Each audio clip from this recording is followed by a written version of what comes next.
Bab 16. Menjadi polisi. Xiao Luo tertawa terbahak-bahak seolah baru saja mendengar lelucon lucu. Kemudian, dia meletakkan kopinya dan berkata sambil merenung, tahukah Anda mengapa saya membantu bengkel Luo memenangkan gugatan ini? Gu Qianlin berkedip dan bertanya, mengapa? Karena aku sekarang adalah bos dari bengkel Luo, jawab Xiao Luo dengan muram. Saat Gu Qianlin masih shock, dia menutup laptopnya, memasukkannya ke dalam tasnya, bangkit dari meja, dan berjalan keluar dari kafe. Dengan adanya polisi yang berkeliaran, dia kehilangan minat untuk minum kopi. Gu Qianlin tetap di kursinya, tertegun. Untuk sementara waktu, dia tidak dapat menerima bahwa Xiao Luo adalah bos dari bengkel Luo. Namun, pada akhirnya, dia menghela nafas lega. Bagi polisi, Xiao Luo menjalankan bisnis adalah sesuatu yang melegakan. Dia tidak bisa membayangkan betapa sulitnya menghadapi Xiao Luo jika dia seorang penjahat. Namun, dia tidak akan menghentikan penyelidikannya atas insiden 912. Xiao Luo sangat curiga, dan siapapun yang melanggar hukum harus dihukum oleh hukum, apapun identitasnya. Chen Jianbai dinyatakan bersalah atas pencemaran nama baik dan dijatuhi hukuman 1 tahun penjara dan denda $20.000. Fang Changlei dari Taste Boots langsung dibawa keluar dari ruang sidang oleh Biro Anti-Monopoli dan Restorasi Persaingan untuk tujuan penyelidikan. Ada bukti nyata, dan dia akan menghadapi denda yang sangat besar. Dengan 1 kali persidangan publik, reputasi bengkel Luo dipulihkan. Tidak hanya pelanggan yang sebelumnya hilang kembali, tetapi banyak pelanggan baru juga berdatangan. Sementara itu, reputasi Taste Boots telah jatuh ke titik terendah. Perusahaan itu diludahi dan dipermalukan oleh masyarakat. Dalam sekejap mata, lanskap industri roti Jiangcheng berubah drastis. Setelah pesta perayaan, Xiao Luo dan Zhang Dasan kembali ke tempat mereka menginap. Feng Wuhen dan 5 orang lainnya datang dan membawa 2 bungkus bir 6 bungkus dan beberapa makanan panggang. Bahkan setelah pesta selesai, hasrat mereka belum terpuaskan sepenuhnya. Mereka tidak berniat kembali ke asrama mereka di pabrik malam ini. Sebaliknya, mereka bertekad untuk tinggal di rumah Xiao Luo, meski hanya memiliki ruang tamu dan kamar tidur. Karena mereka semua bisa masuk ke ruang tamu, Xiao Luo, tentu saja, tidak keberatan. Namun, dia tidak akan pernah menyerahkan kamar tidurnya. Hek, ini terlalu menggembirakan. Xiao tua, lain kali kamu harus menemukanku untuk acara seperti ini. Yang mengharuskan seseorang untuk menunjukkan wajahnya. Zhang Dasan masih mengingat bagaimana dia dengan fasih mewakili lokakarya Luo di pengadilan. Semakin dia memikirkannya, dia menjadi semakin bersemangat dan tenang, bahkan merasa seolah-olah dia tidak memiliki cukup pengacara. Xiao Luo memutar matanya ke arahnya. Bukankah kamu bilang kamu gugup? Gugup, asterisku. Zhang Dasan menunjukkan ponselnya kepada Xiao Luo. Lihat di sini, jumlah penggemar di Weibo saya telah bertambah 500.000 sekaligus, dan jumlahnya masih terus melonjak. Kutipan dari apa yang saya katakan di pengadilan bahkan beredar secara online. Sekarang, saya kurang lebih adalah seorang selebriti internet. Xiao Luo mengangkat alisnya dan berkata, kamu bertingkah sombong. Hehe, aku merasa musim semi akhirnya tiba bagiku. Banyak penggemar wanita yang menanyakan kontak saya di Weibo, dan saya dapat melihat kontak yang berbeda setiap hari tanpa mengulanginya. Zhang Dasan tertawa. Xiao Luo tidak menjawab pertanyaan tidak berarti ini. Sejujurnya, merupakan hal yang baik bahwa dia memiliki Zhang Dasan yang membantunya di persidangan. Yang terakhir ini bisa membuat marah orang dengan kata-katanya, sedangkan ucapan Xiao Luo lebih rasional, dan dia hampir tidak bisa mengutuk. Keduanya menggabungkan kekuatan mereka untuk uji coba tersebut, membentuk citra perwakilan yang menampilkan kedua karakteristik mereka. Oh ya, apakah kamu sudah mengatur pekerjaan untuk wanita tua itu, Gao Qingfeng? Xiao Luo tiba-tiba bertanya. Tentu saja aku sudah mengaturnya. Kepala keuangan menyumbangkan sejumlah uang kepadanya atas nama perusahaan. Untuk mencegah putra dan menantunya merampok, kami mempercayakan uang tersebut kepada pengacara. Dana tersebut akan dikirimkan kepadanya setiap awal bulan dalam bentuk uang saku, untuk memastikan bahwa kebutuhan sehari-harinya dapat terpenuhi. Juga, saya telah menemukan pengacara untuk mewakilinya di pengadilan. Mengenai apa hasil dari masalah keluarga ini, saya tidak bisa mengatakannya. Itu bagus. Xiao Luo mengangguk. Dia tidak akan memperlakukan siapapun yang telah membantunya dengan tidak adil. Bagaimana dengan itu, Zhang Donghai? Anda harus menanyakan hal itu kepada saudara Feng, kata Zhang Dasan. Kemudian, dia berteriak pada Feng Wuhen, yang sedang makan barbeque di dekat pintu, saudara Feng, kemarilah sebentar. Xiao tua ingin bertanya padamu tentang Zhang Donghai. Oke, Feng Wuhen meletakkan daging yang ditusuk itu dan berlari seperti embusan angin. Dia menyeka minyak di mulutnya dan melaporkan kepada Xiao Luo, sesuai instruksi Anda, saudara Feng, kami membawa Zhang Donghai dan keluarganya ke bandara dan tidak pergi sampai kami melihat mereka naik ke pesawat. Apakah kamu melihat orang mencurigakan mengikutimu? Xiao Luo bertanya lagi. Feng Wuhen menggelengkan kepalanya. Tidak, dan 5 kecil diam-diam mengawasi situasi sepanjang waktu. Kami tidak menemukan orang lain yang mencurigakan. Baiklah, kamu boleh pergi, jawab Xiao Luo. Saudara Xiao, datang dan nikmati barbeque bersama kami. Kami membeli terlalu banyak makanan, pinta Feng Wuhen. Hek, sayang sekali membuang-buang makanan. Izinkan saya membantu menyelesaikan masalah ini. Zhang Dasan menyingsingkan lengan bajunya dan bersiap untuk menyantapnya. Dengan satu tangan di bahu Feng Wuhen, dia berjalan menuju makanan. Mereka makan, minum, mengunyah daging, dan saling membual. Tawa dan teriakan kasar mereka terdengar di ruang luas di lantai paling atas. Xiao Luo menarik napas dalam-dalam, berbalik untuk melihat keluar, dan berdiri tegak melawan angin. Di bagian pedesaan Jiangcheng, malam tampak sangat sunyi. Kali ini, selain fakta bahwa bengkel Luo telah meraih kemenangan telak, hasilnya juga cukup bermanfaat baginya. Poinnya di sistem telah melonjak 200.000 poin, semua karena uji coba tersebut. Dia merupakan pengaruh tidak langsung, dan sistem secara otomatis mengidentifikasi dan mengumpulkan poinnya.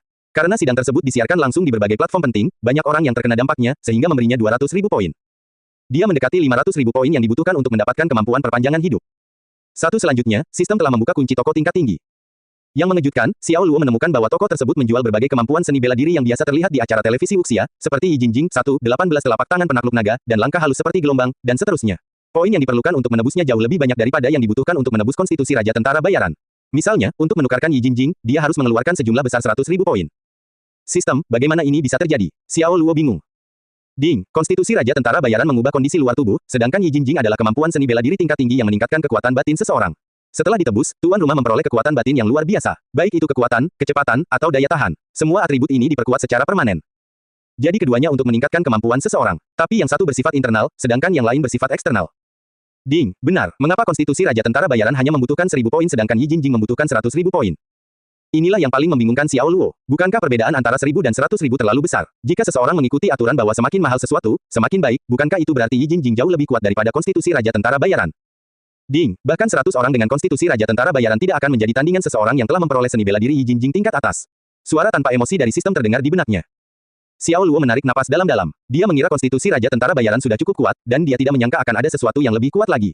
Karena sistemnya memiliki seni bela diri yang dikenal sebagai Yi Jingjing, apakah itu berarti ada sekelompok praktisi seni bela diri yang lepas di suatu tempat di dunia? Wuxia Jianghu, 2.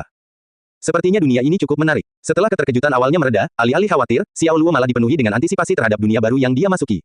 Dunia praktisi bela diri, Jianghu, memang cukup untuk memunculkan pasien seseorang. Festival pertengahan musim gugur adalah waktu untuk berkumpul kembali dengan keluarga, dan Xiao Luo dan Zhang Dasan memanggil orang tua mereka kembali ke rumah. Mereka bertanya apakah mereka sudah menerima kue bulan yang mereka kirimkan dan mengobrol sedikit tentang kehidupan sehari-hari. Namun, seperti panggilan telepon ke rumah lainnya sebelumnya, percakapan berakhir ketika anak-anak tersebut ditanya apakah mereka memiliki pasangan romantis. Bengkel Luo tidak mendapat hari libur, dan sebagian besar toko masih buka karena banyak orang datang untuk membeli kue bulan dan kue kering lainnya pada hari festival. Xiao Luo tidak melakukan apapun, jadi dia pergi untuk memeriksa toko bersama Li Zimeng. Sebagian besar karyawan retail tidak mengenali Xiao Luo tetapi mengenal Li Zimeng dari departemen pemasaran karena dia adalah bos dari semua pemilik toko. Ketika mereka mengetahui bahwa Xiao Luo adalah pemilik perusahaan, banyak karyawan terkejut saat mengetahui bahwa bos besar mereka adalah CEO muda yang secara stereotip kuat ini. Penjualan lokakarya Luo telah kembali normal, dan jumlah transaksi individu telah meningkat lebih dari 2 kali lipat melampaui puncak penjualan kami di masa lalu. Li Zimeng melaporkan angka penjualan kepada Xiao Luo di dalam mobil dengan senyuman di wajahnya. Dapat dikatakan bahwa bengkel Luo telah kembali berdiri tegak. Dalam 2 hari, perusahaan itu telah menjadi salah satu pemasok roti dan kue kering terbesar di Jiangcheng. Pesanan catering mereka meningkat seiring dengan penjualan roti mereka. Tumbuh dengan kecepatan tinggi, mereka hampir tak terhentikan. Setelah menyelesaikan laporannya, Li Zimeng dengan hati-hati mengamati Xiao Luo di kaca spion depan untuk melihat reaksinya hanya untuk menemukan bahwa Xiao Luo tidak memiliki sedikit pun keterkejutan yang terlihat di wajahnya. Dia duduk diam di kursi belakang dengan pipi bertumpu pada tangan kanannya, tampak malas dan apatis di balik jendela tempat kerumunan pejalan kaki dan lalu lintas lewat. Li Zimeng mengatupkan bibirnya dengan sedikit kecewa. Dia berpikir bahwa Xiao Luo akan senang dengan berita itu dan setidaknya menghadiahinya dengan senyuman yang tulus. Suasana di dalam mobil terdiam beberapa saat sampai dia dengan ragu bertanya, "Presiden Xiao, saya punya pertanyaan. Tapi aku tidak yakin apakah pantas menanyakannya sekarang." "Apa itu?" Xiao Luo menjawab. Li Zimeng bertanya dengan takut-takut, "Kemana Anda pergi pada hari sidang?" Xiao Luo memikirkannya sejenak dan menjawab, "Aku harus mengurus beberapa urusan." Lalu dia bertanya, "Ada apa?" Li Zimeng menggelengkan kepalanya dan berkata, "Tidak ada. Saya hanya berpikir cara Wakil Presiden Zhang berbicara hari itu sangat mirip dengan gaya bicara Anda." Xiao Luo mengerutkan kening dan menatapnya dengan kaget. Wanita memang punya naluri yang tajam. Dia bahkan berhasil mengetahui hal ini. Li Zimeng merasa sedikit tidak nyaman dengan tatapannya dan tertawa canggung. "Tidak terlalu mirip. Menurutku, aku terlalu sensitif." "Kamu benar, kamu terlalu sensitif," kata Xiao Luo tegas. Li Zimeng melihat Xiao Luo tertawa di cermin. Namun, ada sesuatu pada senyumannya yang tidak wajar. Mungkin ini hanya kecanggungan saja. Lalu, dia berpikir, kenapa aku harus memulai percakapan yang menyebalkan seperti itu? Wakil Presiden Zhang adalah Wakil Presiden Zhang, dan Presiden Xiao adalah Presiden Xiao, jadi bagaimana mungkin saya bisa mencampur adukannya? Tidak lama kemudian, mereka sampai di toko lain. Lokasi ini sempurna, dikelilingi oleh kawasan perumahan kecil di segala arah dengan arus pelanggan yang stabil. Ini adalah toko tempat lelaki tua itu meninggal karena serangan jantung mendadak. Nama pemiliknya adalah Sun Jianan. Dia adalah orang yang jujur, pekerja keras, dan memperlakukan pekerjaannya dengan sangat profesional. Begini, Presiden Xiao, ketika semua karyawannya sedang sibuk, dia bahkan keluar sendiri untuk menyambut pelanggan, kata Li Zimeng. Xiao Luo mengikuti pandangannya dan melihat Sun Jianan menyapa pelanggan di tokonya. "Haruskah kita masuk dan melihatnya?" Li Zimeng bertanya. "Mungkin kita harus melakukannya." Xiao Luo menarik napas dalam-dalam sebelum menghembuskannya, membuka pintu, dan keluar dari mobil. Li Zimeng segera mengikutinya. Tinggi badannya sudah mendekati 5'6", dan sosoknya yang tinggi terlihat semakin tinggi saat dia mengenakan sepatu hak tinggi. Rambutnya diikat rapi menjadi ekor kuda di belakang kepalanya. Kulit wajahnya yang halus berwarna putih telur dan halus. Dia mengenakan sweater putih dengan jaket mewah panjang yang modis lengkap dengan stocking hitam. Dengan kakinya yang terbuka, dia memancarkan rasa godaan yang membuatnya mendapat perhatian dari para pria begitu dia lewat. Berbeda dengan dia, pakaian Xiao Luo jauh lebih sederhana. Dia mengenakan sweater hitam dengan celana kasual hitam. Lengan bajunya digulung, memperlihatkan lengannya. Gaya informalnya menciptakan rasa sikap acuh tak acuh yang unik. Dia sangat tampan tapi dingin. Biasanya, siapapun yang berdiri di samping Li Zimeng akan terintimidasi oleh kehadirannya yang luar biasa, tetapi tidak demikian halnya dengan Xiao Luo. Keyakinan alaminya memungkinkan dia mempertahankan aura otoritas dan ego yang kuat. Dia seperti seorang raja yang berdiri di atas orang lain, dan Li Zimeng adalah punggawa setia yang berdiri di sampingnya. Toko sedang sibuk dengan pelanggan, jadi Xiao Luo sengaja tidak mengganggu Sun Jianan yang sibuk. Wajah Sun Jianan dipenuhi senyuman. Bisnis toko telah membaik, dan jejak kelelahan serta ketidakberdayaan yang diperhatikan Xiao Luo tentang dirinya saat pertama kali mereka bertemu telah hilang sama sekali. "Presiden Xiao," suara Sun Jianan bergetar karena kegembiraan ketika dia akhirnya menyadari Xiao Luo berdiri tepat di depannya. Xiao Luo tersenyum dan bertanya, "Tuan Sun, bagaimana kabarnya sekarang?" "Bagus, sangat bagus. Sejak kasus pengadilan diselesaikan, bisnis di sini meledak. Saya belum pernah melihat begitu banyak pelanggan datang ke toko kami dalam waktu yang lama." Sun Jianan sangat sentimental dan bersyukur. Dia tidak menyangka Xiao Luo bisa membawa lokakarya Luo ke level berikutnya. Sekarang, dia dipenuhi dengan keinginan untuk memberitahu keponakannya, Sun Yu, tentang identitas Xiao Luo sehingga dia bisa mempertahankan pria sempurna ini. Xiao Luo mengangguk dan berkata, itu bagus. Pemilik, apakah Anda memiliki roti yang baik untuk dimakan orang lanjut usia? Aku butuh sesuatu yang lembut. Kami orang tua tidak punya banyak gigi tersisa dan tidak bisa mengunyah benda keras. Seorang wanita tua berjalan mendekat dan bertanya pada Sun Jianan. Tentu saja, itu tepat di sana. Akan saya tunjukkan. Sun Jianan menjawab pertanyaan pelanggan dengan antusias. Dia ingat Xiao Luo ada di sini saat dia hendak pergi. Dia berbalik dan memberikan senyuman bermasalah kepada bosnya, sambil berkata, Presiden Xiao, saya. Xiao Luo mengusirnya. Jangan khawatirkan aku. Pergi saja dan lakukan pekerjaanmu. Oke, jawab Sun Jianan dan pergi membantu wanita itu. Xiao Luo berjalan berkeliling tanpa tujuan. Bagi toko kue dan toko roti, lingkungan adalah aspek yang paling penting. Toko yang bersih dan terorganisir sangat penting untuk meningkatkan kepercayaan pelanggan. Jika tokonya kotor dan tidak tertata, maka pelanggan tentu akan curiga bahwa produknya juga tidak sehat. Meski belum mengungkap identitasnya, banyak karyawan paruh waktu muda yang sudah menebak siapa dirinya. Karena Li Zimeng juga mengikuti di belakang pria ini dengan takut-takut seperti ekor, siapa lagi selain bos besar yang baru. Tentu saja teori ini juga dibenarkan oleh salah satu pekerja perempuan muda Sun Jianan. Wow, jadi dia bos besar kita. Sangat tampan. Gadis yang terpesona itu melirik Xiao Luo dengan penuh kasih, menambahkan, jadi tidak semuanya drama TV itu palsu. Ada tipe CEO yang sangat kaya dan berkuasa di dunia ini. Cepat ambil fotonya. Toko ini akan hancur jika kamu melewatkan kesempatanmu. Saya merasa bos dan kepala departemen Li akan menjadi pasangan yang serasi. Pria yang baik dan cantik, kita tidak mungkin punya peluang di sini. Bos yang tampan dan sukses, saya tidak keberatan menjadi orang ketiga bagi mereka. Para karyawan diam-diam mengobrol di antara mereka sendiri dan mencoba mencuri beberapa foto Xiao Luo saat mereka menyapa pelanggan mereka. Xiao Luo dan Li Zimeng duduk di bangku tamu di depan pintu masuk toko dan meminum teh panas mereka. Setelah melayani pelanggan, Sun Jianan berjalan dengan antusias dan bertanya sambil tersenyum sopan, Presiden Xiao, apakah Anda memiliki saran yang membangun untuk pekerjaan kami? Jika sebelumnya dia mempertahankan sikap curiga terhadap Xiao Luo, dia sekarang mempercayai kepemimpinan Xiao Luo 100%. Jika Xiao Luo tidak memiliki keterampilan tersebut, bengkel Luo tidak akan bisa bangkit kembali dalam waktu sesingkat itu, bahkan Presiden Taste Boots yang lama, Fang Changlei, kalah dari Xiao Luo. Kemampuan pemuda itu membuatnya merasa Xiao Luo seperti dewa yang berdiri di atas umat manusia. Saya hanya punya satu saran. Xiao Luo tersenyum dan menoleh untuk melihat Li Zimeng di sampingnya, itu juga permintaan dari pemilik etalase. Li Zimeng segera mengeluarkan kertas dan pena untuk mencatat dengan cermat kata-kata Xiao Luo selanjutnya sehingga dia bisa membawanya ke semua etalase toko. Pemilik perlu mempelajari cara mengelola toko dengan teori 5S, kata Xiao Luo. Teori 5S, Sun Jianan memandangnya dengan tercengang, dan Li Zimeng juga mengungkapkan kebingungannya. Xiao Luo terkekeh dan berkata, 5S adalah organisasi, regulasi, pembersihan, sanitasi, dan pengendalian kualitas. Pengorganisasian berarti mengatur dengan jelas kue-kue berdasarkan umur simpannya, dan segala sesuatu yang akan kedaluarsa tidak boleh ditempatkan di rak produk dan dibuang sesegera mungkin. Peraturan berarti selalu menjaga segala sesuatu di toko dengan rapi, diberi label nama dan stok dengan benar. Anda juga harus bisa melakukan 3 konfirmasi, memberi nama setiap barang, menjaga inventaris, dan menempatkan barang dengan benar. Membersihkan berarti membersihkan gudang dari segala kotoran dan debu, mencegah kontaminasi. Saat Xiao Luo memberikan ceramahnya kepada Sun Jianan dan Li Zimeng tentang teori 5S, 2 gadis lainnya memasuki toko untuk berbelanja kue. Mereka berpakaian modis dengan sosok yang bagus, salah satu dari mereka memiliki rambut agak keriting dan terlihat cukup energik. Yang lainnya tidak terlihat terlalu sehat dan memiliki wajah pucat, namun penampilannya yang manis sudah cukup membuat banyak pria muda pingsan. Mengki, luka operasimu belum sembuh. Dokter bilang kamu harus ekstra hati-hati. Gadis dengan sedikit rambut ikal itu mengingatkan gadis lainnya. Itu adalah Malinger dan Zhao Mengki. Zhao Mengki menggelengkan kepalanya, jangan khawatir, nafsu makanku bertambah saat aku mencium aroma roti segar dari oven. Ayo kita periksa ke dalam. Malinger menekan bibirnya ke bawah, bahkan jika kamu memiliki nafsu makan, kamu tidak bisa memakannya, kamu hanya dapat makan bubur ringan saat ini. Jika saya tidak bisa makan maka saya akan masuk ke dalam untuk mencium baunya, saya akan dengan senang hati mencium bau roti segar. Zhao Mengki tertawa. Baiklah, kurasa aku tidak bisa menahannya.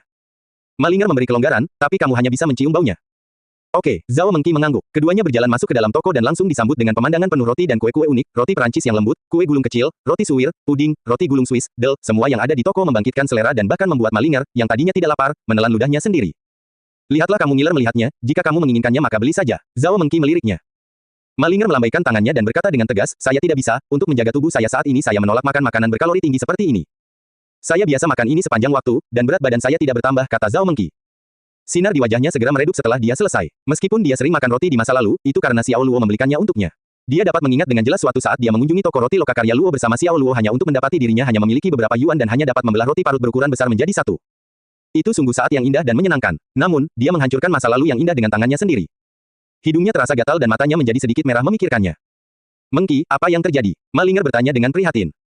Zhao Mengki menarik napas dalam-dalam dan memaksakan senyum di wajahnya, tidak apa-apa. Ngomong-ngomong, Linger, dari mana datangnya $100.000 untuk pengobatanku?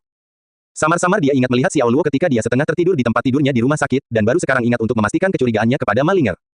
Bukankah aku sudah memberitahumu? Saya mendapatkannya dari keluarga saya. Tatapan Malinger mengelak dengan sedikit rasa bersalah karena berbohong. Oh, Zhao Mengki menundukkan kepalanya dengan sedikit kecewa dan kemudian berkata, saya akan membayar Anda kembali uang hutang saya pada akhirnya. Jangan khawatir, keluargaku tidak membutuhkan uang. Suara Malinger perlahan menghilang saat dia berbicara karena kurang percaya diri. Bagaimana dia bisa membiarkan $100 pergi begitu saja tanpa meminta seseorang untuk membayarnya kembali dan merasa bahwa dia tidak akan bisa lagi menyembunyikan api dengan kertas dalam waktu lama. Dia merenungkan apakah akan mengungkapkan semuanya kepada Zhao Mengqi, tetapi setelah beberapa pemikiran, dia memutuskan untuk menguji pikiran Zhao Mengqi terlebih dahulu dan dengan cepat mengubah topik pembicaraan. Kami bisa menyelesaikan masalah uang setelah Anda pulih. Sebagai adikmu, aku benar-benar harus memarahimu di sini. Mengapa kamu memilih Hua Haifeng itu sebagai pacarmu? Generasi kedua yang kaya itu tidak memiliki keterampilan dan hanya memiliki ayah yang kaya. Lihatlah dia bahkan belum datang menemuimu sejak kamu dirawat di rumah sakit, bajingan sekali oh, tidak, bahkan memanggilnya bajingan itu terlalu murah hati, dia hanya batu di bawah lubang yang bau dan keras. Wajah Zhao Mengqi memunculkan senyuman yang sulit berlama-lama, jangan menyebut dia.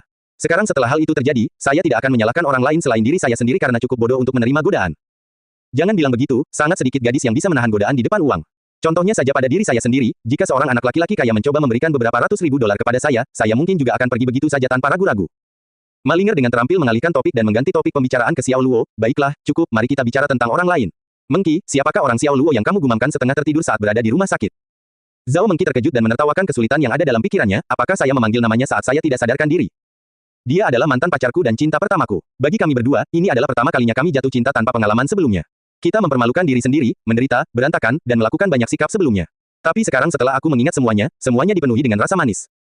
Dia tersenyum manis. Kapanpun dia memikirkan Xiao Luo, Zhao Mengqi akan merasa bahagia. Pemandangan lama muncul di benaknya. Dia tidak membawa payung dan hanya bisa berdiri di belakang halte bus menunggu hujan reda. Bulanannya sudah tiba dan sangat menyakitkan hingga dia bahkan tidak bisa berjalan dengan baik, jadi Xiao Luo menggendongnya sepanjang perjalanan pulang ke asramanya tanpa ragu-ragu. Dia tidak dapat mengingat alasannya, tetapi keduanya berkelahi di bawah pohon dan akhirnya pergi dengan marah. Apakah kamu masih mencintainya? Malinger bertanya. Tubuh Zhao Mengqi sedikit gemetar, semua kenangan di benaknya akan selamanya menjadi kenangan. Dia tertawa mengejek dan menggelengkan kepalanya, saya tidak pantas untuk mencintainya lagi.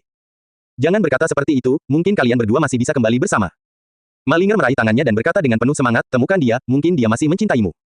Tidak, Zhao Mengqi tiba-tiba berteriak tak terkendali dan mundur selangkah. Saat dia melihat temannya berdiri di sana dengan bodoh, ekspresinya mulai berubah menjadi penyesalan, maaf, dia menutup matanya dan berkata dengan sedih, akulah yang meninggalkannya sejak awal. Saya tidak suka dia selalu hanya pekerja paruh waktu, saya tidak punya wajah lagi untuk mencarinya lagi. Kata-kata Zhao Mengqi penuh dengan rasa sakit dan penyesalan. Dia telah mencoba mengiriminya SMS sebelumnya, tetapi Xiao Luo tidak menjawab. Dia menjaga jarak, bahkan memperlakukannya seolah-olah dia adalah orang asing yang tidak dikenal. Tidak mungkin dia kembali ke sisinya. Malinger menghela napas simpati tetapi tidak tahu harus berkata apa lagi.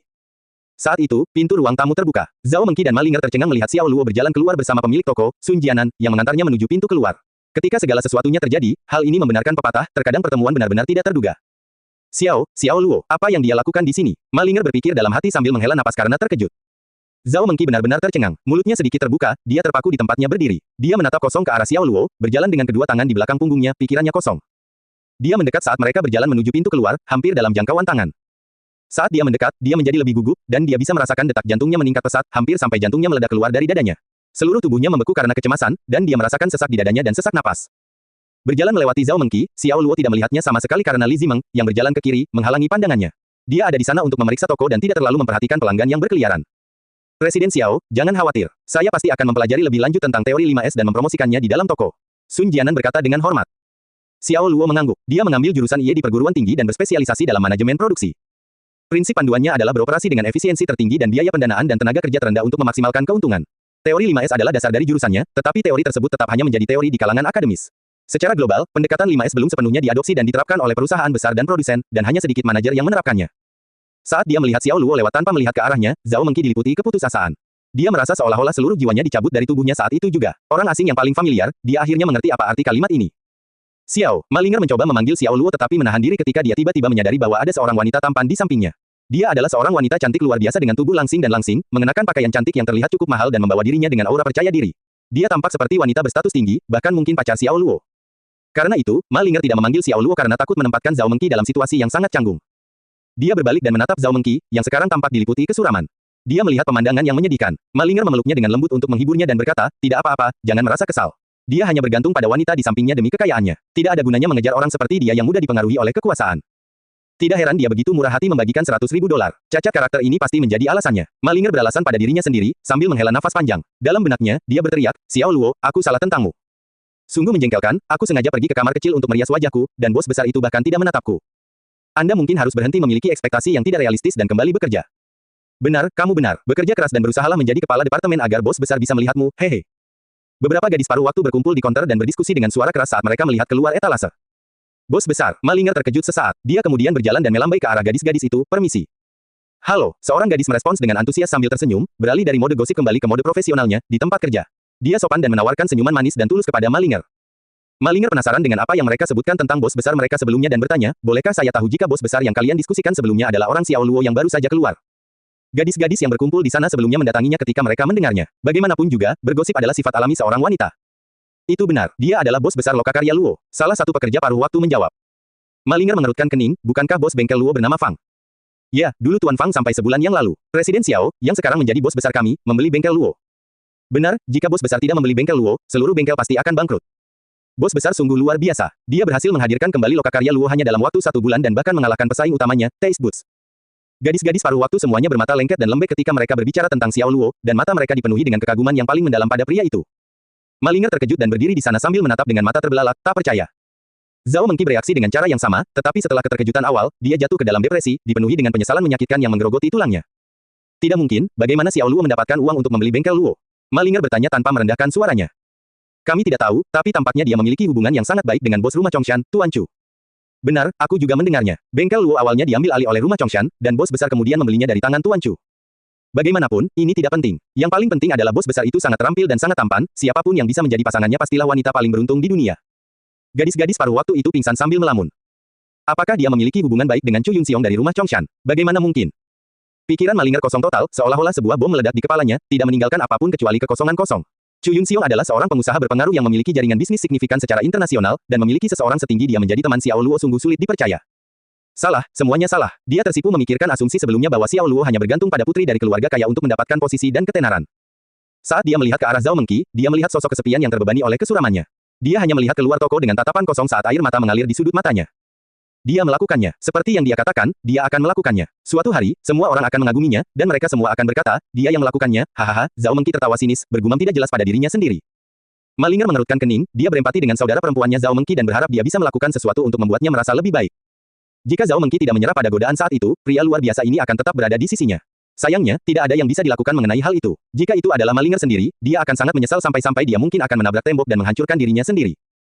Satu dia berjalan dan dengan ringan mengetuk bahu Zhao Mengqi. Dia mencoba menghibur temannya, dan mengaku, berbahagialah untuknya. Anda tahu, $100.000 itu bukan dari keluarga saya. Itu dari dia. Kertas tidak dapat menutupi api, dan $100 bukanlah jumlah yang kecil. Pada akhirnya, dia tidak bisa menyembunyikan kebohongannya dan memutuskan untuk mengakui kebenaran. Zhao Mengqi membeku di tempat. Pukul 19, Xiao Luo dan Zhang Dasan sedang melaju di jalan menuju daerah Guangming. Xiao Luo tidak akan pernah lupa bahwa dia telah berjanji pada Sun Yu bahwa dia akan mengawasinya di festival malam pertengahan musim gugur mereka. Adiknya, Xiao Rui, sudah meneleponnya beberapa kali untuk menanyakan keberadaannya. Dia berharap bisa segera berteleportasi ke lokasi festival. Setelah pulang kerja, Feng Wuhen dan kelompoknya juga diminta hadir, dan mereka mengikuti dengan enggan. Tetapi satu mobil tidak dapat menampung semua orang, jadi Feng Wuhen semua orang turun dari kendaraan, kecuali Xiao Wu. Ternyata, dia dan Xiao Wu, ditambah Xiao Luo dan Zhang Dasan, adalah 4 orang yang akhirnya duduk di dalam mobil. Itu menjadi perjalanan yang nyaman. Zhang kawan, mobilmu cukup nyaman untuk diduduki. Xiao Wu menyentuh jok kulit dan mulai memuji Zhang Dasan, ini pasti kulit asli, rasanya seperti kulit wanita, halus dan indah. Bisakah kamu diam sebentar, kamu sudah mengambil semua dialogku jadi apa lagi yang harus aku katakan? Feng Wuhen menamparkan bagian belakang kepalanya dengan keras. Perayaan festival pertengahan musim gugur rumah sakit rakyat wilayah Guangming akan diadakan di sebuah hotel populer. Karena hotel ini menyelenggarakan banyak pernikahan secara rutin, upaya untuk mengatur dan mempersiapkan acara apapun dijaga seminimal mungkin. Dengan memasang panggung sementara menggunakan rangka baja dan menutupi lantai panggung dengan karpet merah, langsung diubah menjadi tempat gala dinner perayaan festival pertengahan musim gugur. Saat Xiao Luo dan ketiga temannya sudah sampai di lokasi, Xiao Rui, Sun Yu, dan Tang Ren sudah menunggu beberapa saat di pintu masuk hotel. Saudaraku, kalian semua akhirnya sampai di sini. Xiao Rui menyapa mereka. Lalu lintas padat sepanjang perjalanan ke sini, Xiao Luo menjelaskan. Xiao Rui cemberut tetapi menerima alasannya dengan itikat baik. Oke. Melihat Xiao Luo, Sun Yu tersenyum gembira dan menyapanya dengan manis, saudara Xiao Luo. Xiao Luo mengangguk dan membalas senyuman. Zhang Dasan segera mengambil alih perkenalan lainnya saat dia memanggil teman-temannya. Ayo, saudara Feng, izinkan saya memperkenalkan mereka kepada Anda. Ini adalah adik perempuan Old Xiao, Rui, kamu bisa memanggilnya sebagai kakak Luo, sama seperti aku. Bocah mainan di sampingnya, maksudku pemuda tampan ini adalah suaminya, Tang Ren. Adapun wanita di sini, saya harus menekankan kepada Anda, wanita cantik ini adalah Sun Yu, calon istri Xiao tua. Sun Yu terkejut dengan perkenalan langsung Zhang Dasan, dan wajahnya yang cantik memerah karena malu. Halo, kakak ipar. Feng Wuhen dan Little Five berteriak serempak, ekspresi mereka sangat serius dan suara mereka sangat keras. Hal ini menyebabkan wajah Sun Yu menjadi semakin merah, dan dia sangat malu hingga dia akan bersembunyi di celah manapun di tanah seandainya ada celah yang cukup besar. Aku harus pergi ke belakang panggung untuk merias wajahku. Kakak Xiao Luo, kenapa kalian tidak mengikuti kakak Rui saja? Silakan masuk dan cari tempat duduk. Karena itu, dia pergi seolah-olah dia sedang mencoba melarikan diri dari penangkapan, dan hampir bertemu dengan beberapa orang dalam perjalanan ke belakang panggung. Zhang yang berwajah besar, lihat apa yang telah kamu lakukan, kamu membuat Yu takut. Xiao Rui menegur Zhang Dasan, memberinya mata jahat. Yah, bagaimana aku bisa tahu bahwa wanita cantik Sun itu sangat pemalu? Zhang Dasan merentangkan tangannya dengan sikap pura-pura tidak bersalah. Kemudian dia tersenyum nakal dan berkata dengan nada yang lebih tegas, tetapi kalau dilihat dari situasinya, wanita cantik Sun tidak keberatan sama sekali. Xiao tua, selamat. Anda telah berhasil mendapatkan Maserati dan dapat mengemudikan semua yang Anda inginkan di masa depan. Xiao Luo dengan kasar menendang pantatnya dan menegurnya, bicaralah dengan benar, jangan membuat lelucon cabul seperti itu. 1. Perayaan festival pertengahan musim gugur diadakan di lantai 3 hotel. Totalnya ada 30 hingga 40 meja, dan yang hadir semuanya adalah dokter dan perawat rumah sakit. Tempat itu ramai dengan pengunjung yang berkerumun, dan gumaman obrolan terus-menerus memenuhi udara. Satu porsi kue bulan ditaruh di setiap meja bersama dengan beberapa hidangan. Setelah melihat lebih dekat, Xiao Luo menyadari bahwa kue bulan tersebut diproduksi oleh bengkel Luo. Dia merasakan pencapaian di hatinya dan tersenyum puas. Tentu saja, lokakarya Luo juga menjadi tuan rumah perayaan festival pertengahan musim panas tahunannya.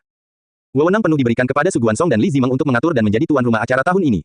Dia telah mendengar bahwa itu juga merupakan pesta makan malam. Tahun ini tidak akan ada pertunjukan apapun, tetapi undian berhadiah akan diadakan di akhir makan malam, dengan hadiah utama $10.000. Hal ini menarik banyak minat di kalangan pekerjanya, dan mereka menantikan acara tersebut dengan penuh antisipasi. Saudari Luo, Tang Ren, bukankah kalian semua merasa aku berbeda dari sebelumnya? Zhang Dasan bertanya. Dia sudah lama menahan pertanyaan itu. Lagi pula, dia sekarang memiliki lebih dari 800.000 penggemar di Weibo, persidangan publik yang disiarkan langsung telah membuatnya menjadi sensasi internet dalam semalam. Ia merasa sudah berstatus selebritis, dan kecewa dengan reaksi penonton yang hadir sejak ia tiba. Bahkan Xiao Rui belum menyebutkan apapun tentang hal itu sampai sekarang. Xiao Rui dan Tang Ren bertukar pandang dan kemudian bertanya, sedikit bingung kemana dia akan membawa ini, berbeda. Perbedaan apa? Bukankah wajahmu sebesar biasanya? Sial, Zhang Dasan hampir mengumpat keras-keras, tetapi dia tetap bersikeras, bukankah kamu dan Tang Ren menyaksikan persidangan umum yang sedang populer akhir-akhir ini?